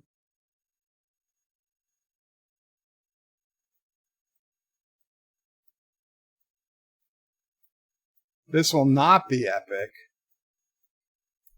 I got this. Hey, I was just a skinny lad, never knew no good from bad, but I knew life before I left my nursery, left alone with big fat Fanny. She was such a naughty nanny. Heap big woman, you made a bad boy out of me. Oh my God, this is terrible. Hey! I'm mamboing in the meantime. Ooh.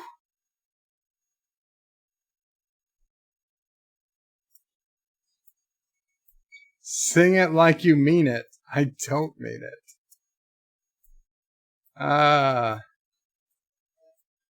I've been singing with my band across the wire, across the land. I've seen every blue-eyed floozy on the way. Hey. But their beauty and their style went kind of smooth after a while. Take me to them dirty ladies every time. Come on.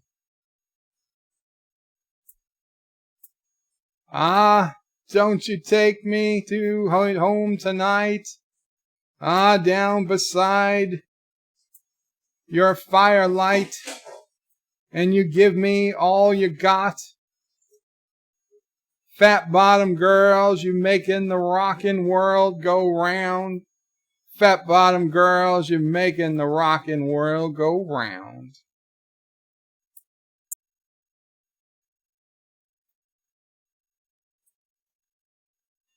Hey, listen here. Now you got your mortgages and homes. I got stiffness in the bones. Ain't no beauty queens in this locality, I tell you. Oh, but I still get my pleasure Still got my greatest treasure. Heap big woman. You're gonna make a big man out of me. Now get this. Oh, I know.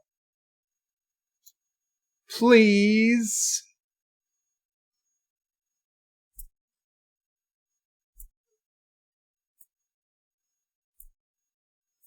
Are you gonna make it all hang out? Fat bottom girls.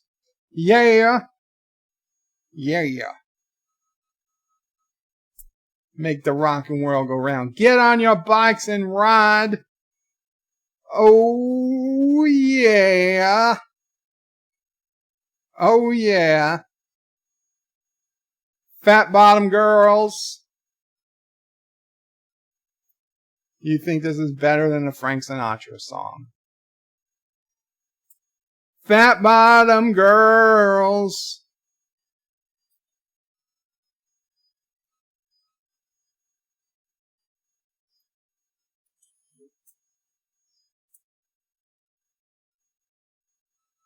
Is that it?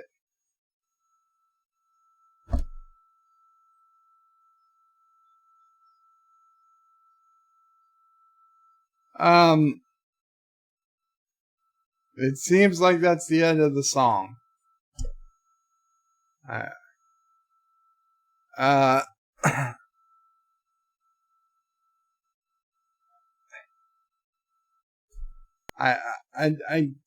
don't think I did the greatest job, but hey, I didn't skip half the song. That was exactly what played. It was 4 minutes and 28 seconds. A lot of it was just nothing, though. It was just music. I did karaoke, Fat Bottom Girls Queen. That's what came up in YouTube, and I sang it. I'll grant you, it felt like there should be more of the song. What's this?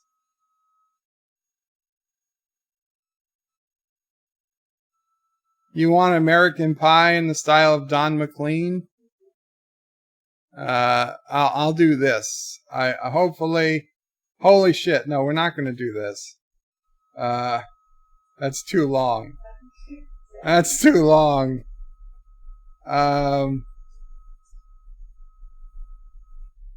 There's another version.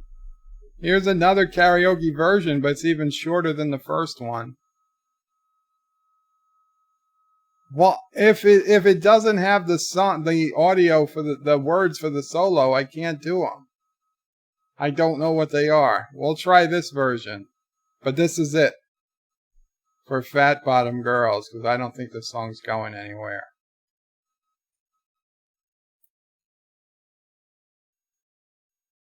Are you gonna take me home tonight? Down by the bedside, that red firelight. Are you gonna let it all hang out? Fat bottom girls, you make the rockin' world go round.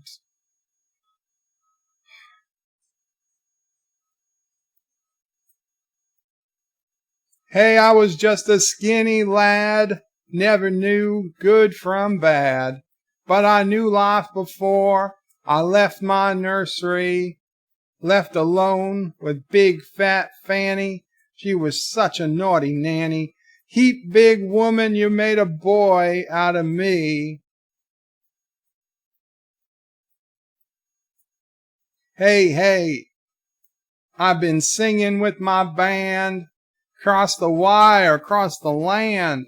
I've seen every blue-eyed floozy on the way. Hey, but their beauty and their style went kinda smooth after a while.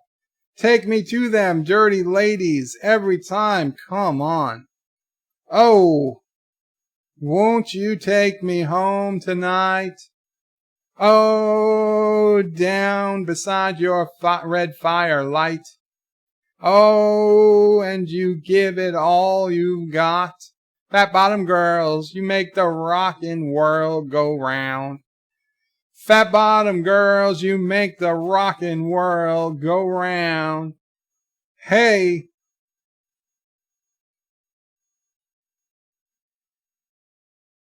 All around. Hey, listen here. Now I got mortgages on homes. I got stiffness in my bones. Ain't no beauty queens in this locality. Locality is a weird word for a song. I tell you, but I still got my pleasure. Still got my greatest treasure. He big woman you done made a big man of me. Now get this. Oh, I know you gonna take me home tonight. Please. Oh, I know down beside that red firelight. Are you gonna let it all hang out? Fat bottom girls, you make the rockin' world go round. Yeah. Fat bottom girls, you make the rockin' world go round. Get on your bikes and ride. Oh, yeah. Oh, yeah. Them fat bottom girls. Yeah, yeah, yeah. All right. Ride 'em, come on. Fat bottom girls, yes, yes.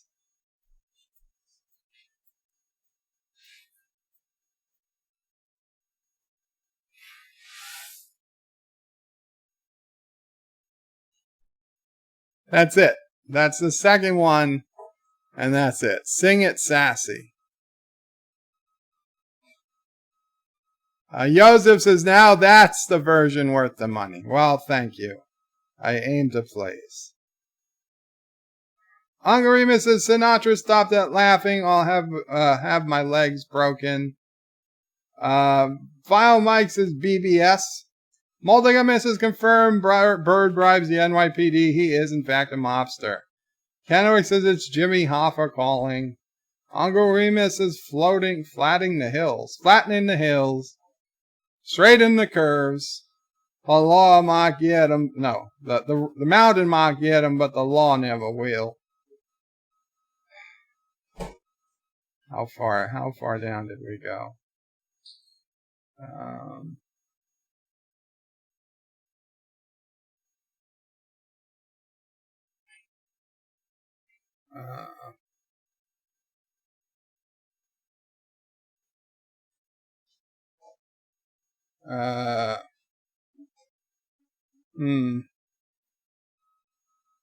Where are we?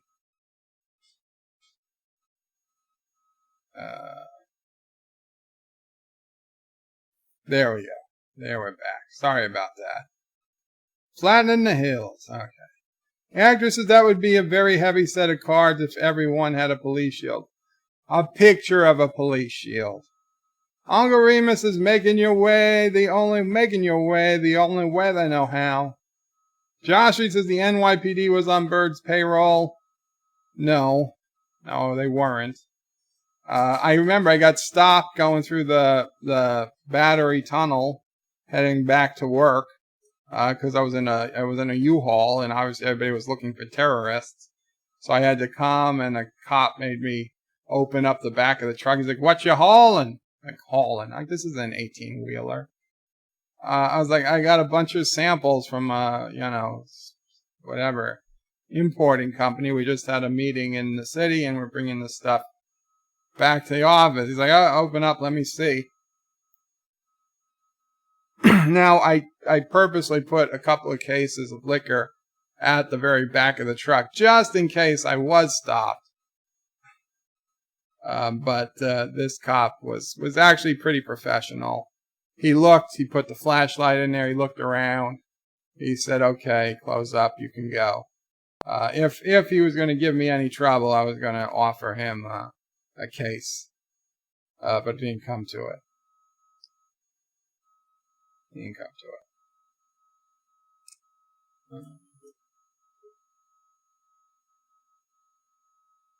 Actress is impersonating a law officer is a federal offense. I wasn't impersonating. This was a deck of cards they sell at the gift shop at the airport. It's not my fault if somebody confuses a playing card with legit thing. They shouldn't sell the playing card. Sci-fi agents, bird of prey, NYC muggings, drug deals, assaults, Let's give parking tickets. Exactly. Multi-Government says Bird's the mobster. Federal offenses mean nothing to him. Josh Street says, Actor, if you're the Bird father, then it's not. Actor says, we don't know how you ended, how you meddled, or even how you started, Bird. Middled, how you meddled. Oh, meddled. Hunky Chunky Funky Monkeys, £2 super chat, thank you. Wesley says, more lasers. Epic says, did anyone hear a point to that rant, or was it 100% nonsense? Cinnabon says, kangaroos are the assassins of the outback. Wesley says, Epic Beard, I still don't know what Bird was talking about. Epic says, same. The first rant, I was just talking about my old job, I think. Rock Solid says it's 4:55 Central now. I'll bet Bird won't get to this for at least 35 minutes. Yep. 43 minutes. Wesley, I missed part of it. Uncle Remus is Terminator, Dark Fate's horrible. Go see Lighthouse instead. Rock Solid says the pink Sega controllers are limited edition with 10% of the proceeds going to help Don't Cancer. Okay, but I still don't need a pink controller. Uncle Remus says John Connor is killed and replaced by a midget Spanish girl who can't act her way out of a paper bag. Carlos says, Bird of Prey, you don't have my turrets on the ship, and the main battleship was above the Turtistani planet.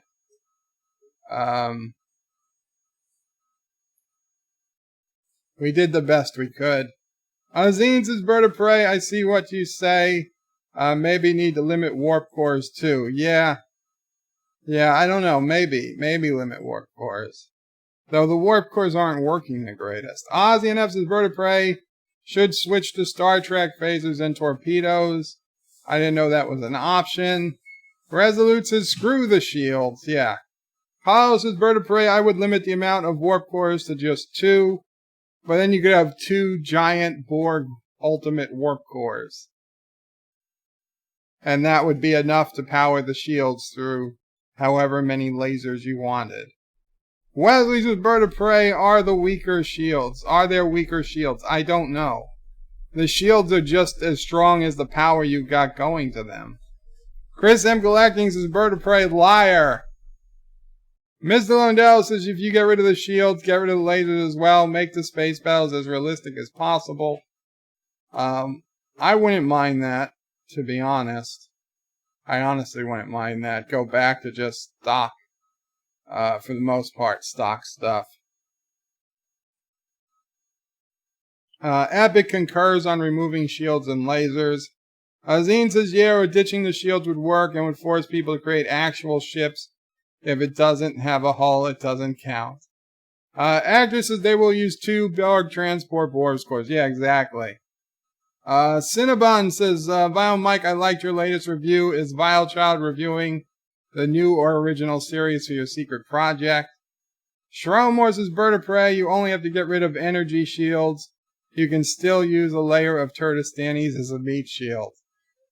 Joseph Patrick says, Carlo, Joe respawned your ship. Said sorry, but not sorry, went to the battle. Well, yes. Yes. Actor says, Carlos says to Actor, true. Actor says, without shields, a heavy fixed laser can foe through 3 heavy blocks of armor in a second. Well, use 4 heavy blocks. Carlos says, Joseph, I left him here to be used if needed. Uncle Remus is into the Spider-Verse sequel. Release date is 2022. Ant-Man Part 3 also confirmed. Very cool. Wesley, what? Okay, Mama Pray's got to feed Sassy now. And since I'm not anywhere close to finishing, it's going to get barky for a few minutes. Just a heads up. Wesley says, Cinnabon, is there a weaker shields mod? It seems to be the problem. Yoza says, Carlo, I do not doubt it, but it's hilarious how Joe was in the battle. Uncle Remus's size doesn't matter, Bird. Hector says, I would discard the warp cores mod. That would limit lasers and shields at the same time. That's true. Though that would, you see, but we like is the impulse drives. So we want a way to keep the impulse drives. And for the impulse drives, you really kind of need a warp core. I think. Azine says, Ector, yeah, it's true. Maybe ditch both lasers and shields for the next round. We can all try and build ICBMs instead. Carlos's Bird of Prey radar mod would help find ships or have a beacon on 5K minimum limit. I don't want to say 5K minimum limit because that requires people to live on the honor system. And even if they are on the honor system, I can't promise that they know that rule. And then we get into all types of problems. So there's not going to be rules that require people to follow them by choice. Any rules are going to be rules that have to, for the most part, have to be followed. I mean, some rules you have to do by choice. Like if we say no attacking or something. But as a complete minimum, we would never say a beacon set to 5K as a minimum because it's just too easy for somebody to accidentally shut it off. Or what if they don't build beacons? Or what if they don't have enough power for their beacon? Wesley says Bird is ranting again. Oh no. Ector says back to porn. Wesley says someone was watching porn. Kennewick says so then every channel over 100 basically. Agner says Mercury Sinatra private movies. Agner says Peeping Joe. Azine says, by the way, Carlo, your ships fought well, but they were totally outgunned by megaturds. Resolute says Bird was a peeping Tom. Uncle Remus says, didn't Bird have all the keys to all the channels? Kennewick says Bird is the keymaster. Rock Solid says Bird of Prey keeps talking about Mr. Frank. Anyone wonder if that's what Freddie called Sinatra's? Son of a bitch. Sci-Fi Nations is speaking about the free hotel porn, kissing Dax. Sorry, Sci-Fi. Uncle Remus always gets back to porn. Josh Street says, low Bird hooked up his boss with the porn channel. Sci-Fi Nation says, dang it. Ector says, nurses and porn, you have my attention now. Josh Street says, Sci-Fi Nation, try another Streamlabs. There's a 1 in 5 chance. That's true. Actor says, don't think he uses the Streamlabs anymore. No, I do.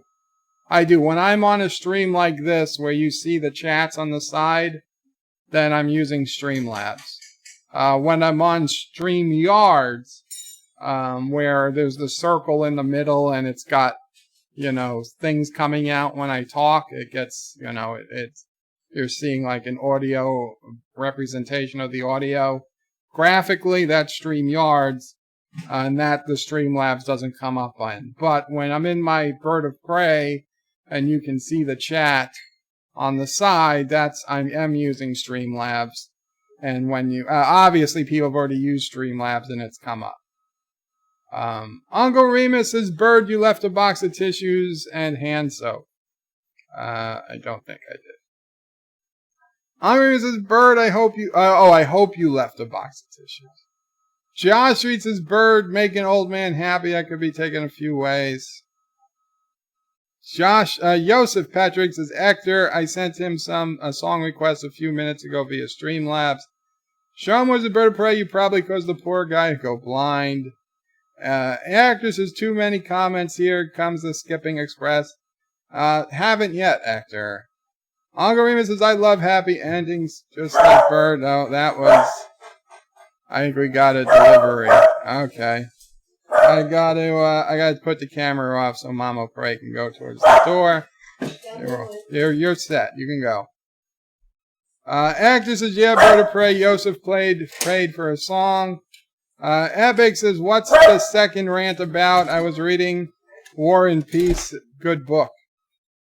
T-Berg says, Bird of Prey. Good evening, T-Berg. Sci-Fi Nation, Bird of Prey. Technically, they were encoded through TV circuitry, much like digital cable of today is through boxes. If it could be decoded by a simple decoder, in a off-the-shelf VCR that's not encoded. That's not what they meant by encoded.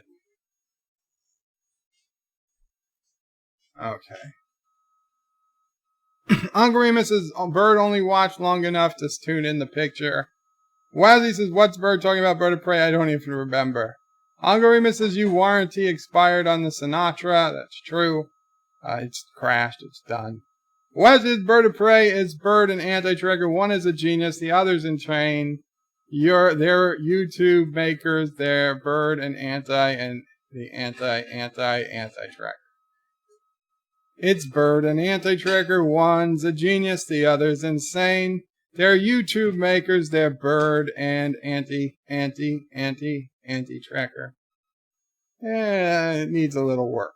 Uncle Remus's Bird has a YouTube channel. I do. I have a YouTube channel. Shromore says, Bird of Prey. When I was in college, the guys who had my apartment the previous year climbed out the back window, put a junction on the cable, and the apartment had free cable for years. Oh, that's something. Vio Mike says, but I need to drive. I'll be listening. Very cool, Vile. Joseph says, Bird flipped the bird. I did. Uncle Remus says, I would love to see the Harriet Tubman movie make more money than Terminator Dark Fart this weekend. Joseph says, Bird of Prey, song request from Queen, Fat Bottom Girls. Actor says, Joseph, after all this time, Joe still doesn't trust you. No, I was trying to find the name of the song. I would have trusted him if he just told me the song. Wesley says, Bird of Prey, please listen to some Queen. You might like a little. I've listened to Queen, Wes. I've listened to Queen. Fat Bottom Girls, like, honestly, I could not have think of a worse song. There is nothing in that song that even remotely interests me. It's a terrible song, in my opinion. I know a lot of people probably like it. It's not mine. That's not my cup of tea. Shromore says, home, home in Kuroga, where Sassy and the alpacas play, where often is heard an SOB from Bird, and he flips off turd a staying all day. Thank you, Shromore. Epic Beard, this will not be epic. Yeah, the first run at Fat Bottom Girls. Uncle Remus's Queen had some pretty good music. Bird, sign the Flash Gordon theme or Pieces of the Universe. Continuing track is back, guys. Resolute Germ says, Dear Bop tonight. I'll try. Let me see how quick I can get through the last of these chats. I think I'm clear near the end. We'll try to do at least some Dear Bop tonight. There's a lot of them. It would seem you guys want more advice from me than you did Mrs. Anti-Tracker. Not that we're in competition. Thank you again, Resolute Germ. Continuum track is back. Wesley says, oh gosh. Continuum track is Fat Bottom Girls do. Wesley says, sing it like you mean it. Tyron Beard says, don't do it. I'm sorry, Tyron. Continuum track says, come on, peeps 32 watching, only 18 likes. Hit that like and subscribe. They won't hit you back, I swear. Thank you. Miss Londell says, hope Anti-Trigger is recording this. Wesley's Bird of Prey. You don't like Fat Bottom Girls, the junk in the trunk kind. I don't hate them, but that's not where I prefer the junk. Epic Beard says, this is being recorded. Continuum track is lolling. Sci-Fi Nation says, my poor puppy is looking at me like, what the F is this noise? Continuum track is recording. Shromore says, Bird of Prey. Fanny has a whole new meaning, a whole different meaning in Ireland than it does in the U.S. It does not mean bottom. Okay. Chris, I'm glad in Bird of Prey. The only time in my life I've ever wished I was deaf. Wow. Joseph says, this will never be DMCA'd. Uncle Remus says, Bird, signed Princess of the Universe. Sing Princess of the Universe by Queen. I don't think so.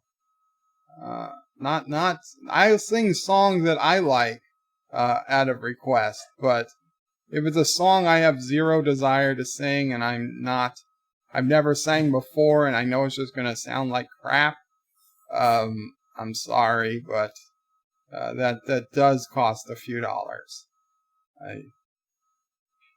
If it's a song I like, if you said sing, Summer Wind, oh, I'd be on that. I'd be on that right away. You wouldn't have to send $1. I'd just sing Summer Wind right now. But Princess of the Universe by Queen, I've never even heard of the song, so it's gonna turn out like crap. Even if I like the song, it would turn out like crap because it'd be the very first time I've seen the lyrics. Yosef says, Uncle Remus, that's one of my top favorite songs from Queens. Please do not make him butcher it. Wesley says, did Bird skip half the song? Epic says, I think so. Sci-Fi Nation says, I like to know how people that do reaction videos to PooTube don't get DMCA'd on the daily. It depends on who owns the copyright. Ms. Londell says there are like 3 solos in the song. Epic says I think the background vocals were not in this version. Uncle Remus says Princess of the Universe, Bird. Tyron Beard says, hey bro, Bird of Prey. Hope you're doing well. Thank you, Tyron. Doing well and good. I seem to be doing good so far tonight, Tyrion. Josh Reed says, have a good night, Bird. If I don't get back before you end the stream, going to get a pizza. Very cool, Josh. Continuum Track says, I want to ride my bicycle and I want to ride my bike. Wesley says, I'm listening to the real song at the same time. Vile says, thank Thor that Freddy is already dead. Resolute says, you sound like the anti-Doomcock. Oh. Continuum Track says, now sing Who Wants to Live Forever. Wesley says, it sounds like Bird is just reading the words. Well, I don't know how it's supposed to sound. Epic says, better, this is all the words now. Uncle Remus says, how about Princes of the Universe and Who Wants to Live Forever? I don't know them. Continuum Track says, see that like button, hit it, nana, nana, nana, nana. Sci-Fi Nation says, well, at least I helped fund this epic birdness of this evening. Thank you, Sci-Fi Nation. Uncle Remus says, I feel like watching Freddy again. Jerome Moore says, Bird of Prey, with lyrics that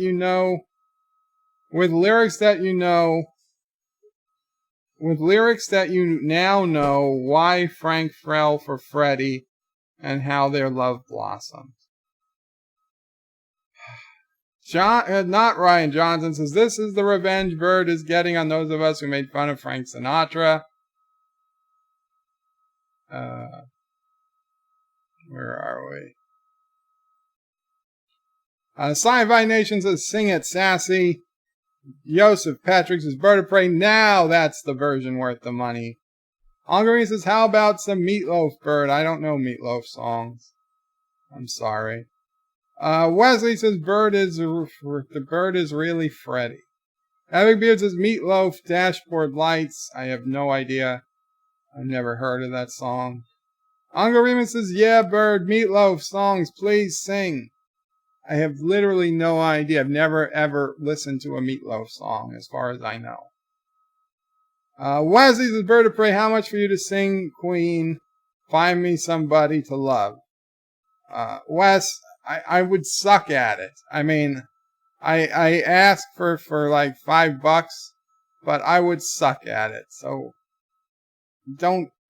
please don't waste money on it. But if you want, it's $5. Sci-Fi Nation says anything but love by Meatloaf. Uncle Amos says, or maybe Bird should sing some Tiny Tim song for the Tiptoe Through the Tulips. Tiptoe Through the Tulips. Apparently, Mamo Prey knows the song. I do not. Epic says, Bird of Prey, Paradise by the Dashboard Light, Meatloaf. What about Bop? Continuum Track says, sing Stairway to Heaven. Uncle Amos says, no, Stairway Zone. Okay, I got an email from PayPal. I got several emails from PayPal. Let's see.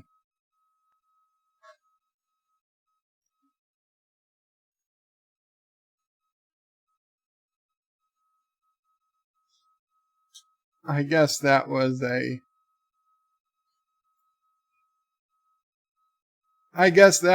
one of the Streamlab donations. Thank you. I don't think the name on the PayPal matches the screen name, so I won't say that name. But thank you again. Uncle Remus is What About Bop? I read that. Stairway Zone. Wesley. Oh, I guess that was Resolute. Sure. No, that wasn't Resolute. Resolute did a super chat. I don't know. Wesley says, yeah, let's get Bird to sing Led Zeppelin. Again, never did Led Zeppelin. Uncle Remus, how about some Ozzy Bird sing Iron Man? Never did Ozzy. Uncle Remus says, no barking zone. Tyrion Beard have to check out now. Shaz, take care, Tyrion. Uncle Remus has hit the like button for Bird of Prey. Thank you. Thomas Potts, welcome, Thomas.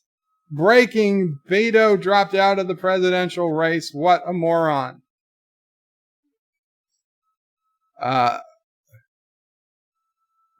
Who?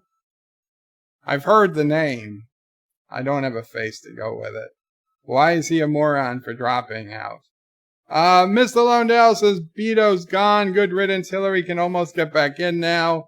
Joseph says, Dear Bop, now. Joseph says, I do not want you to butcher good Queen songs, Bird of Prey. And Resolute saying, Dear Bop. Okay.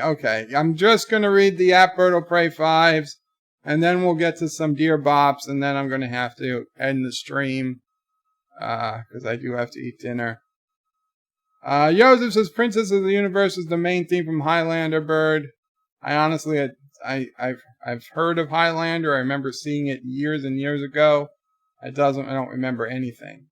Princess of the Universe is a song from Highlander, says Resolute. Sci-Fi Nation Bird of Prey, not a nation of sci-fi, dude.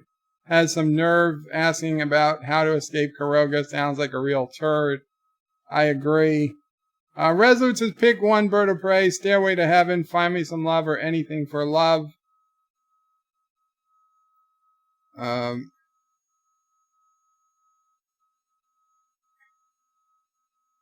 We'll see. Wesley says, Bird of Prey, paying you to sing is never a waste. It might be torture, but not a waste. Star Trekkin', Rocket Man.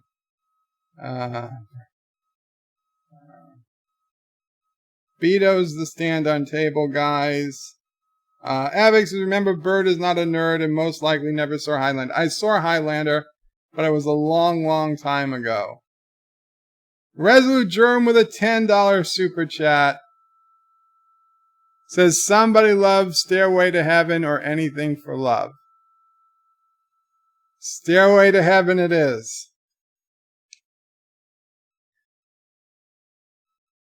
Sci-Fi Nation Bird of Prey, great stream as always, bud. Live long and alpaca, everyone. Take care of Sci-Fi Nation. But I'm about to sing Stairway to Heaven. Thank you, Resolute Germ. I'm not saying I'm great at Stairway to Heaven, but I think I've heard it once. Stairway to Heaven, Led Zeppelin, I'm assuming. Karaoke.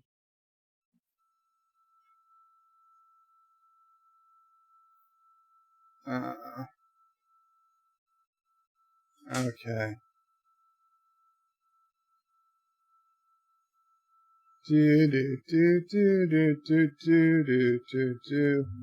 Holy shit, 8 minutes?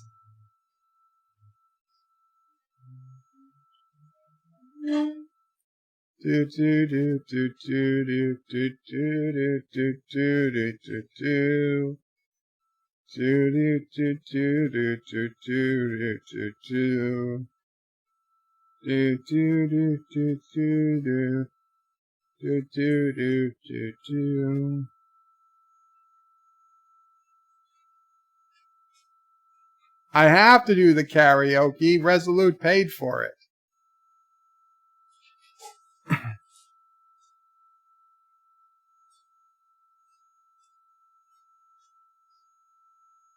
There's a lady who's sure all that glitters is gold, and she's buying a stairway to heaven.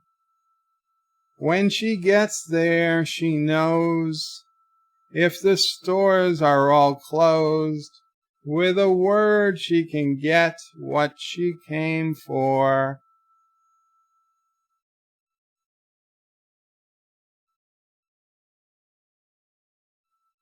And she's buying a stairway to heaven.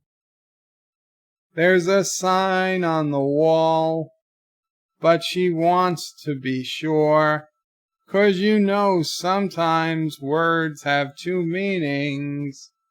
But closed? In a tree by the brook, there's a songbird who sings. Sometimes all of our thoughts are misgiven. Do do do do do do do do do do do do do do do do do. Oh, and it makes me wonder.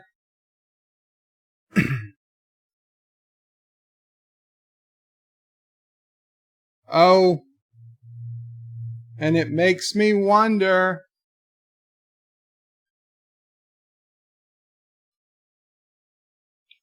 There's a feeling I get when I look to the west, and a spirit is crying for leaving.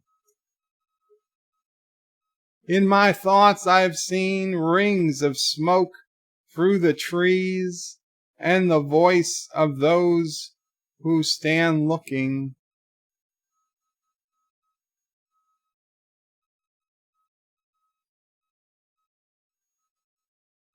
Oh, and it makes me wonder.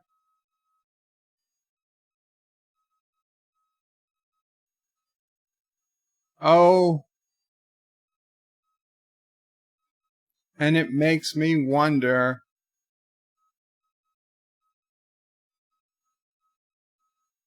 And it's whispered that soon, if we all called the tune, then the piper will lead us to reason, and a new day will dawn for those who stand long, and the forest will echo with laughter.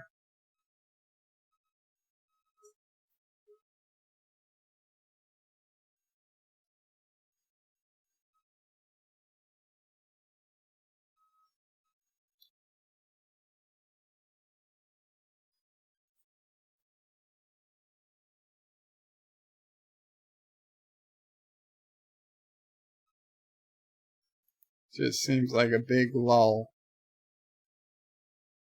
If there's a bustle in your hedgerow, don't be alone, it's just a sprinkling from the May Queen.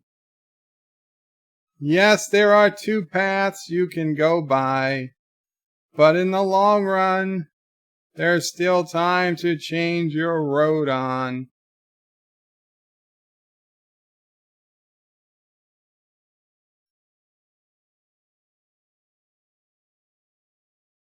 And it makes me wonder.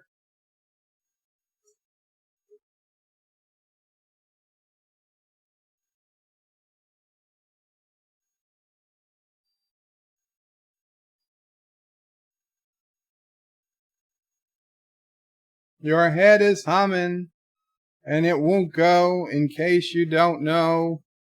The piper's calling you to join him. Dear lady, can you hear the wind blow, and did you know your stairway lies on the whispering wind?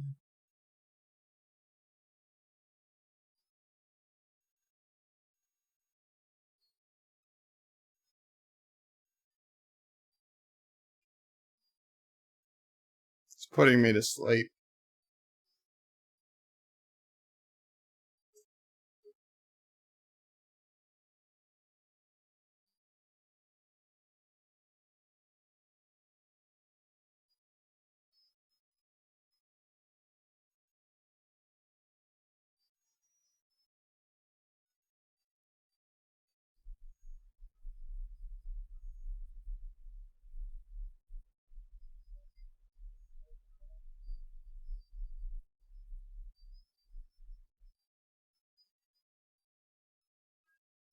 I do hear music in my head.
There's still music playing. I'm waiting. There's lyrics. They haven't started going yet.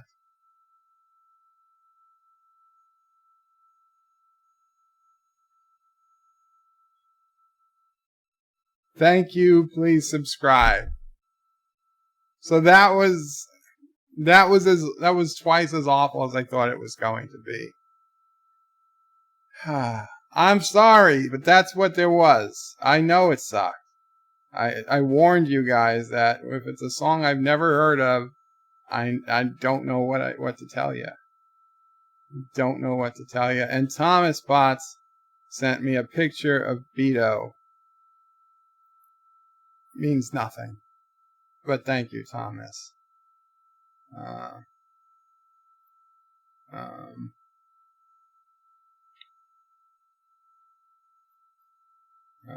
Sci-Fi Ninja Bird of Prey, great stream, thank you. Shromore says, Dear Bird of Prey, aka Dear Bop, we already have keeping the Kurdistan refugees food. There are drain on Krogan resources concerned, Anonymous S. Wesley Bird of Prey, listen to Stairway before you sing it. I can't take a 10-minute break from the stream. I'll listen to a song before I sing it. Epic says, I thought this was a no stairway zone. Sci-Fi, I'll stay for Epic Bird's nest. Wesley says, don't do the karaoke, but it wasn't for you to say no to. It's Resolute's call. Continuum Track says, have a good stream, Bird. Sadly, I've got to go again. Getting late. Have a good night, everybody. Take care, Continuum Track. I'm glad you probably left before that. Kennewick says, low Resolute got his money's worth with 8 minutes. Resolute says, want to repick Bird of Prey. Well, I understand. Fine. Pick something else. But if it's not something I know, I'm not going to do it tonight. We'll do it next time. Wazzy Bird of Prey karaoke are horrible version of songs. We can hear it anyway. You could hear that? I don't think you could. Listen to the real song. Sci-Fi says technically he gets 2 songs. Uncle Remus says, I don't think Bird of Prey is going to make it through the whole song. I wanted to quit. It seemed like it was worthless. Uncle Remus says the Bird should sing the theme song to Space Battleship Yamato. Wesley says, why do karaoke's always have the wrong lyrics? Uncle Remus hopes Anti-Trekker sees this. Wesley Bird of Prey, those lyrics are off a bit. Well, I wouldn't know. Sci-Fi Nation, he's secretly watching and recording. I doubt it. That would be way too boring for Anti-Trekker's channel. I was hearing the music through the headphones, but no lyrics. Wesley says it's almost like Bird doesn't know this song at all. Bird confused. Bird is confused.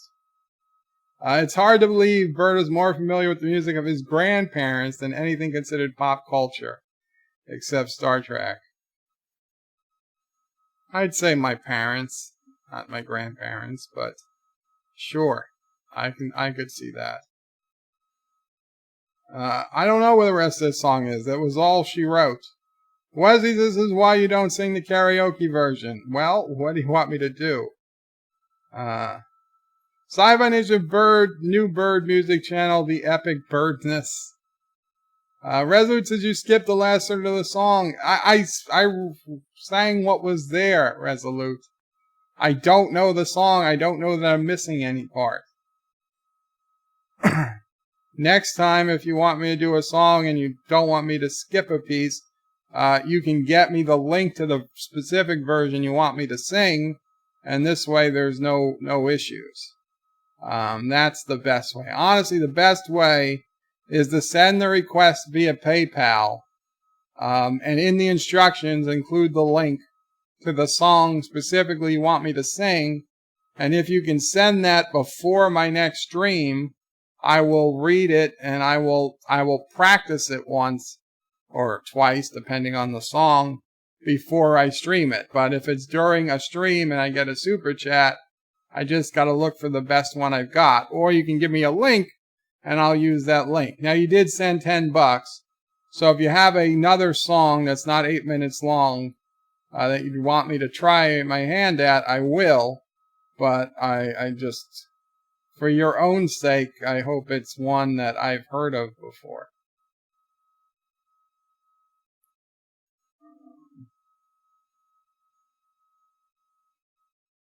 Wesley's a Bird of Prey, not your fault, but karaoke versions are horrible. Joseph's a Bird of Prey. Actually, Queen recorded New York for Highlander, but it was used only in the movie, not on the soundtrack. They never released it. Resolute says, no, Bird, I was trying to give you an out. Uncle Remus says, Bird, listen to Meatloaf, Bent Out of Hell, and let us know what you think. Honestly, Uncle Remus, I honestly have no desire to listen to music that I've never heard of before, and I've got other stuff I'd rather be doing than listening to Meatloaf. I'm sorry. Wesley, Bird of Prey, Zeppelin is a fan. As a Zeppelin fan, this hurts me. Sci-Fi Nation's Uncle Remus, it's a bit of sci-fi, that's why I kept it. Wesley, Bird of Prey, when you sing a song, play the real song. We can't hear it on the stream. Yeah, but I can't, without reading the lyrics, I can't promise I'm going to be able to know the lyrics. I'll be honest, Wes, when I listen to a song, half the time I can't understand the lyrics they're singing. Even in Sinatra songs, I have to hear the song 50 times before I get the lyrics down. And in songs where it's not like nicely spoken like a Sinatra song, I don't ever get the lyrics. To this day, there are Billy Joel songs I'm not quite sure the lyrics are. I know I'm wrong with what the lyrics is in one particular song, but I've never looked it up, so I don't know. I've heard the song 100 times, maybe more, but I don't know the lyrics, so I need to be able to read it. I just hear tones. I think my ears are, I mean, I can hear, but I don't have I don't think I have the clarity in my ears that most people do, for whatever that's worth. There have been songs where people, I have no idea, and I'm like, what language is that? And they tell me, that's English, you don't understand that? I was like, no, I thought they were speaking like Spanish or Portuguese.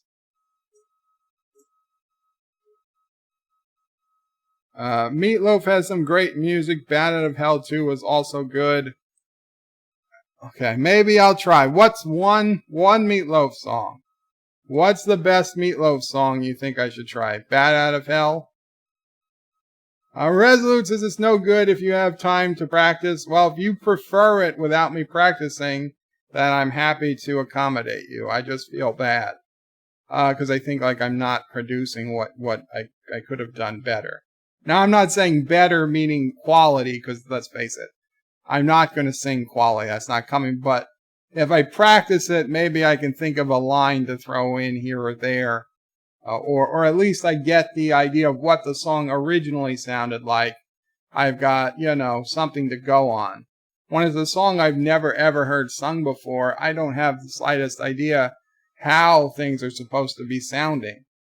So you just get that sounds like I'm reading it issue. If that's okay with you, then that's fine. Cinnabon says, Dear Bop now. Sci-fi needs a bird of prey. Musical lyrics flow like math. We know Kurogan math teachers are. Okay. So we will do a couple of Dear Bops, but then honestly, that's it. I've got to end the stream. I got to eat dinner. I don't want to go all crazy-eyed like last time. Bird, there's nothing wrong with your hearing. So many singers run words together, mispronounce words on purpose because of rhythm. I don't know what it is. I just know I'm pretty bad. Joseph says, stop apologizing. We know we get it. Okay, we know what we get. As long as you know what you get, Joseph, okay. No more apologies. Screw you guys. Is that better? Okay, let's do a couple of Dear Bops. Let's see if I bring up the Dear Bop screen.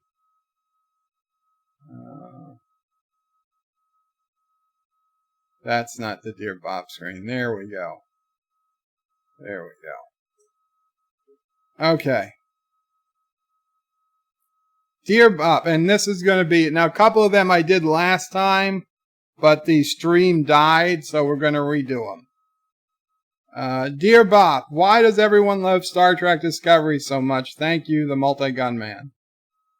I would say Multi-Gun Man, that there's only maybe 8 or 12 people who love Star Trek Discovery, and they just happen to be in our little group.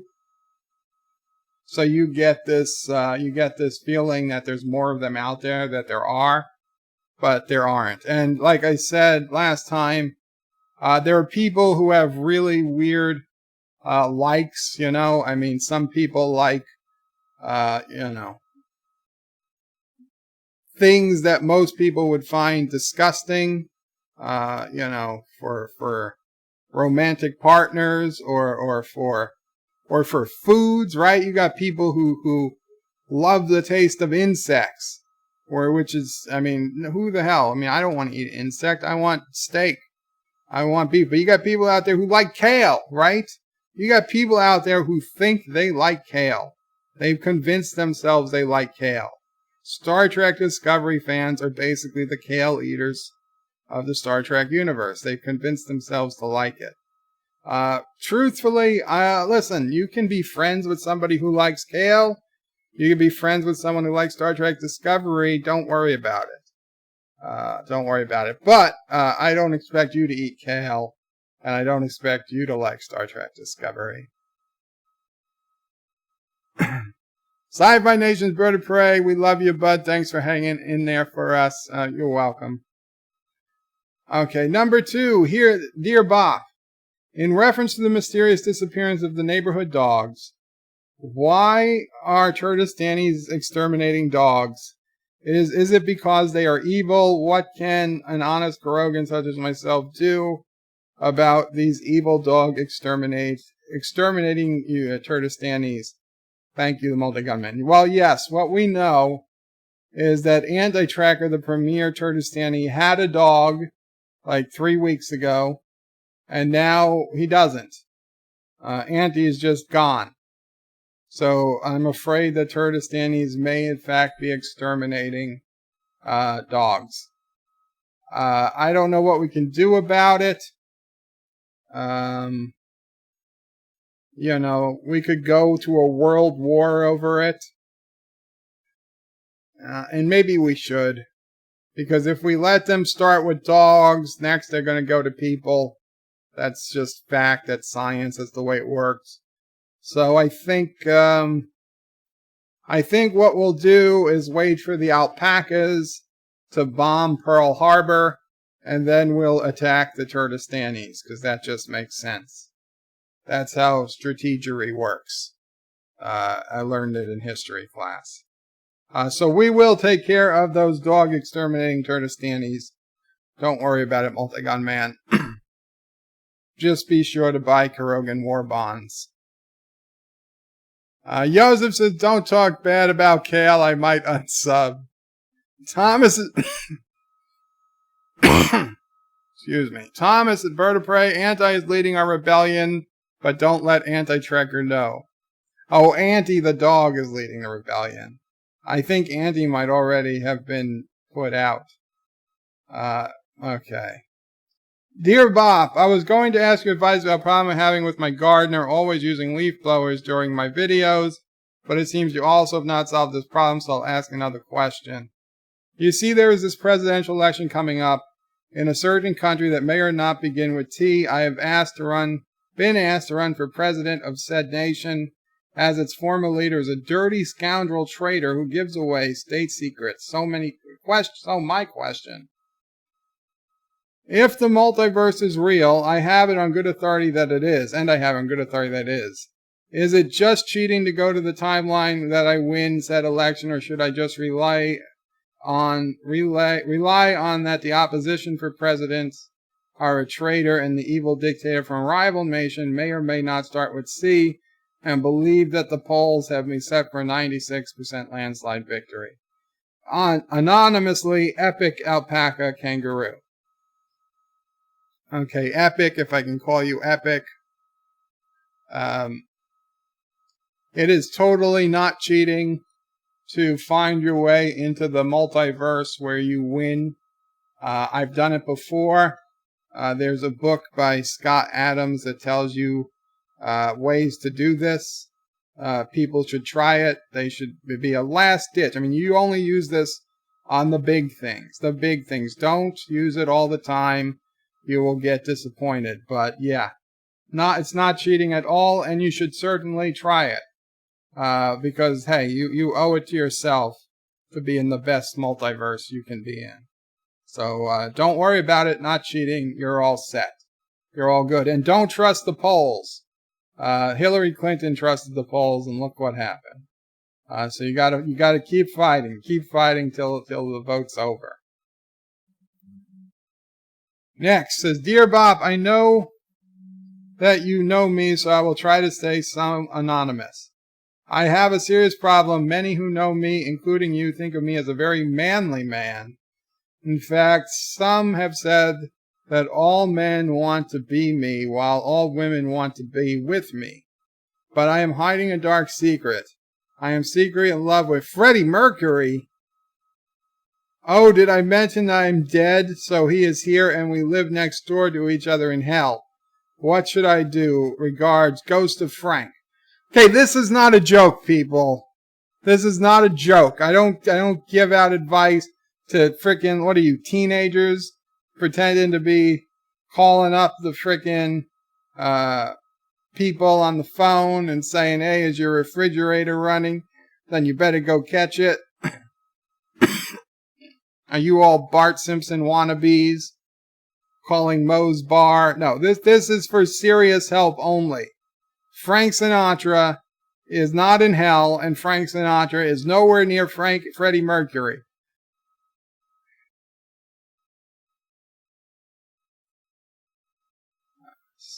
Ludicrous. Ludicrous. One more. Now I'm pissed. I'm going to give this person bad advice. Dear Bop, don't think I can't feel that there's something wrong. You've been the sweetest part of my life for so long. I look in your eyes, there's a distant light, and you and I know there'll be a storm tonight. This is getting serious. Are you thinking about you or us? Stop listening to Celine Dion. That's my advice. Stop listening to Celine Dion. One more, because I didn't really get to be mean. That's real advice. Stop listening to Celine Dion. Dear Bop, I have multiple questions that bother me. If you got in a cab and the driver drove backwards, would he end up owing you money? No. Who closes the door when the bus driver gets off? No one.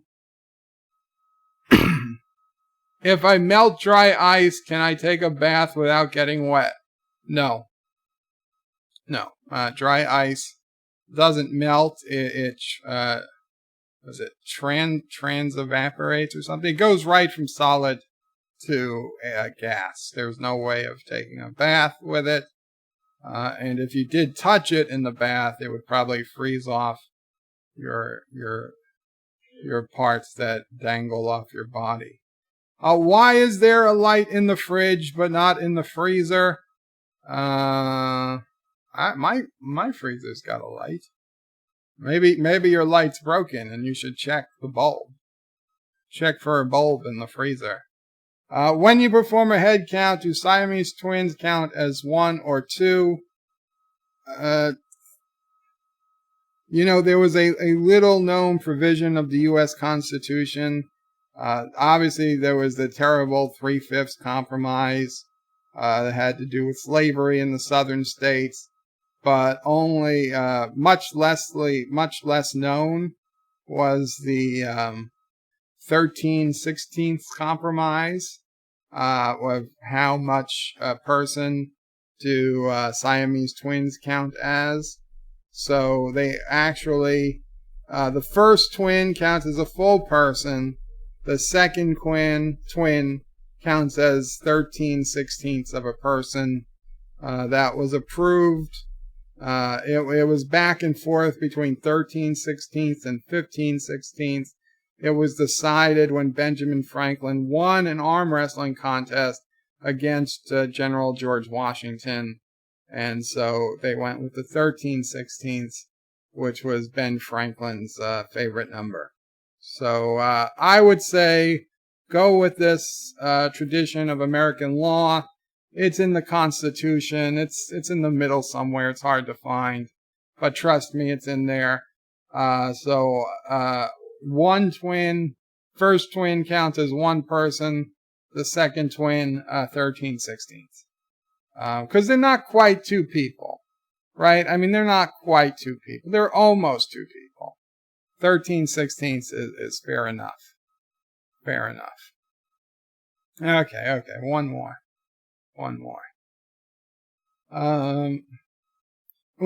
Bop, ba doopa bop, ba doo bop, ba doopa bop dop, ba doopa dop bop bop, ba doopa bop, ba doo. Right. Okay, I suggest you go to the doctor. Okay, next. Dear Bop, if I own a lawn care business, would it be best for me to use 3 leaf blowers by windows of my customer's house, and what time of day would be better? I tell you, you should probably try to limit to 1 leaf blower on Saturday between 10 a.m. and noon. Not during a weekday in the afternoons, and certainly never 3 of them, and certainly never near a window. That would be my advice. But if you had to use more than 1 leaf blower, you want to go take your leaf blower down to an acoustics expert, and you want to make sure that they can set your 2 leaf blowers with a wireless device so that they can sync their engines so that they make an inverse wave from the first one, so that anybody in between the 2 leaf blowers gets total silence.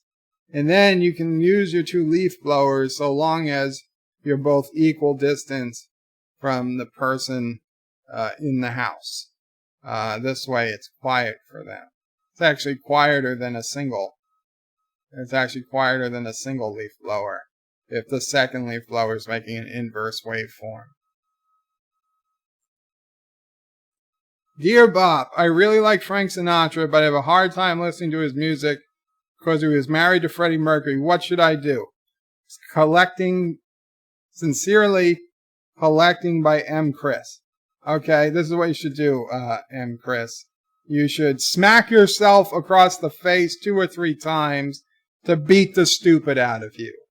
Okay, Frank Sinatra was never married to Freddie Mercury. You're either believing lies or you're telling lies. In either way, a few smacks to the face should cure you. If you still believe that, ask a large person, a large young male, to beat you with a brick or a lead pipe. That will help. Eventually, the stupid will come out.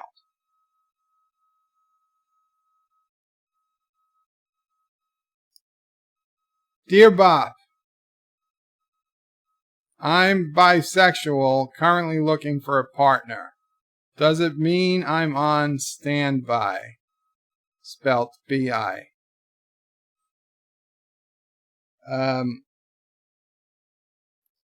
Well, if you don't have any partner, I'd say it would mean you're single. So I would not say standby. I'd say single. So keep looking. You'll find somebody. Hey, you got twice the chances of everybody else. So you shouldn't even need luck. But good luck anyway.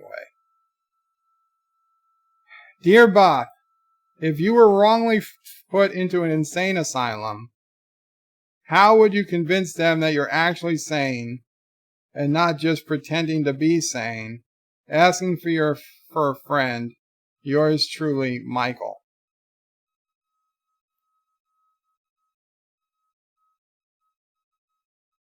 Wow, that is surprisingly relevant.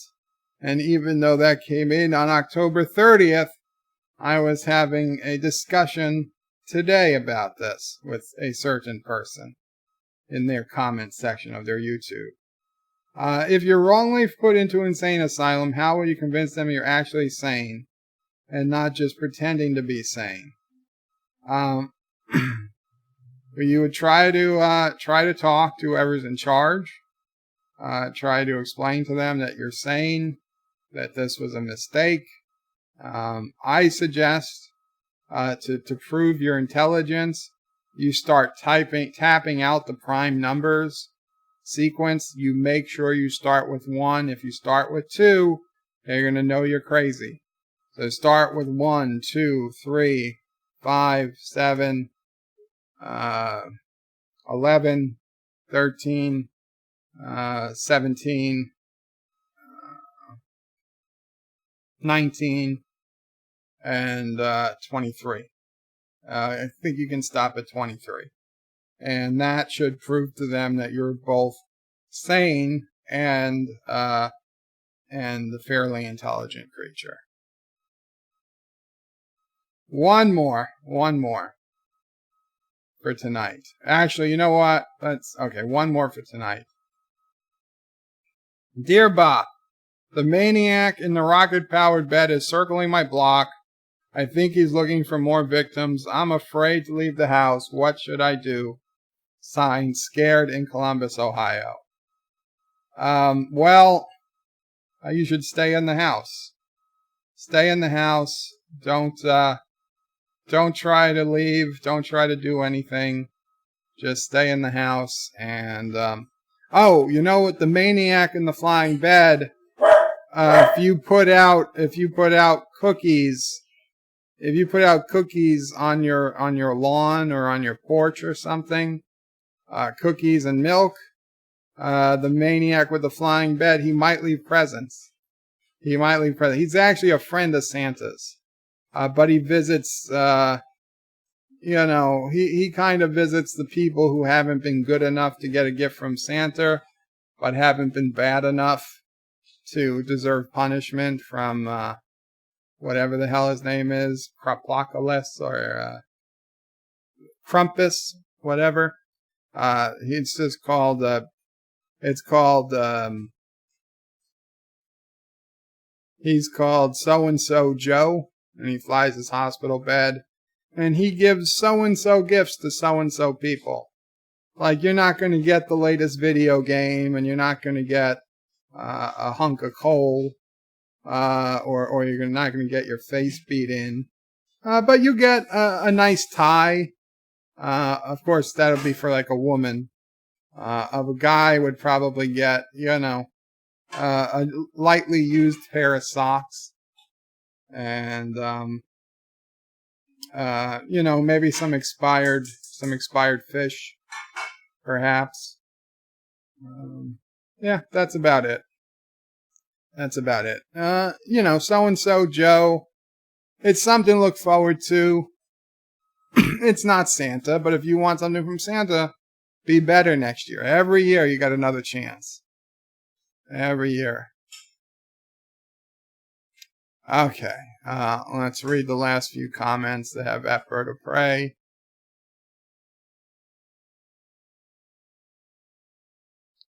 Thomas Potts' bird of prey. I'm going to work. Enjoy your dinner. See you later. Take care, Thomas.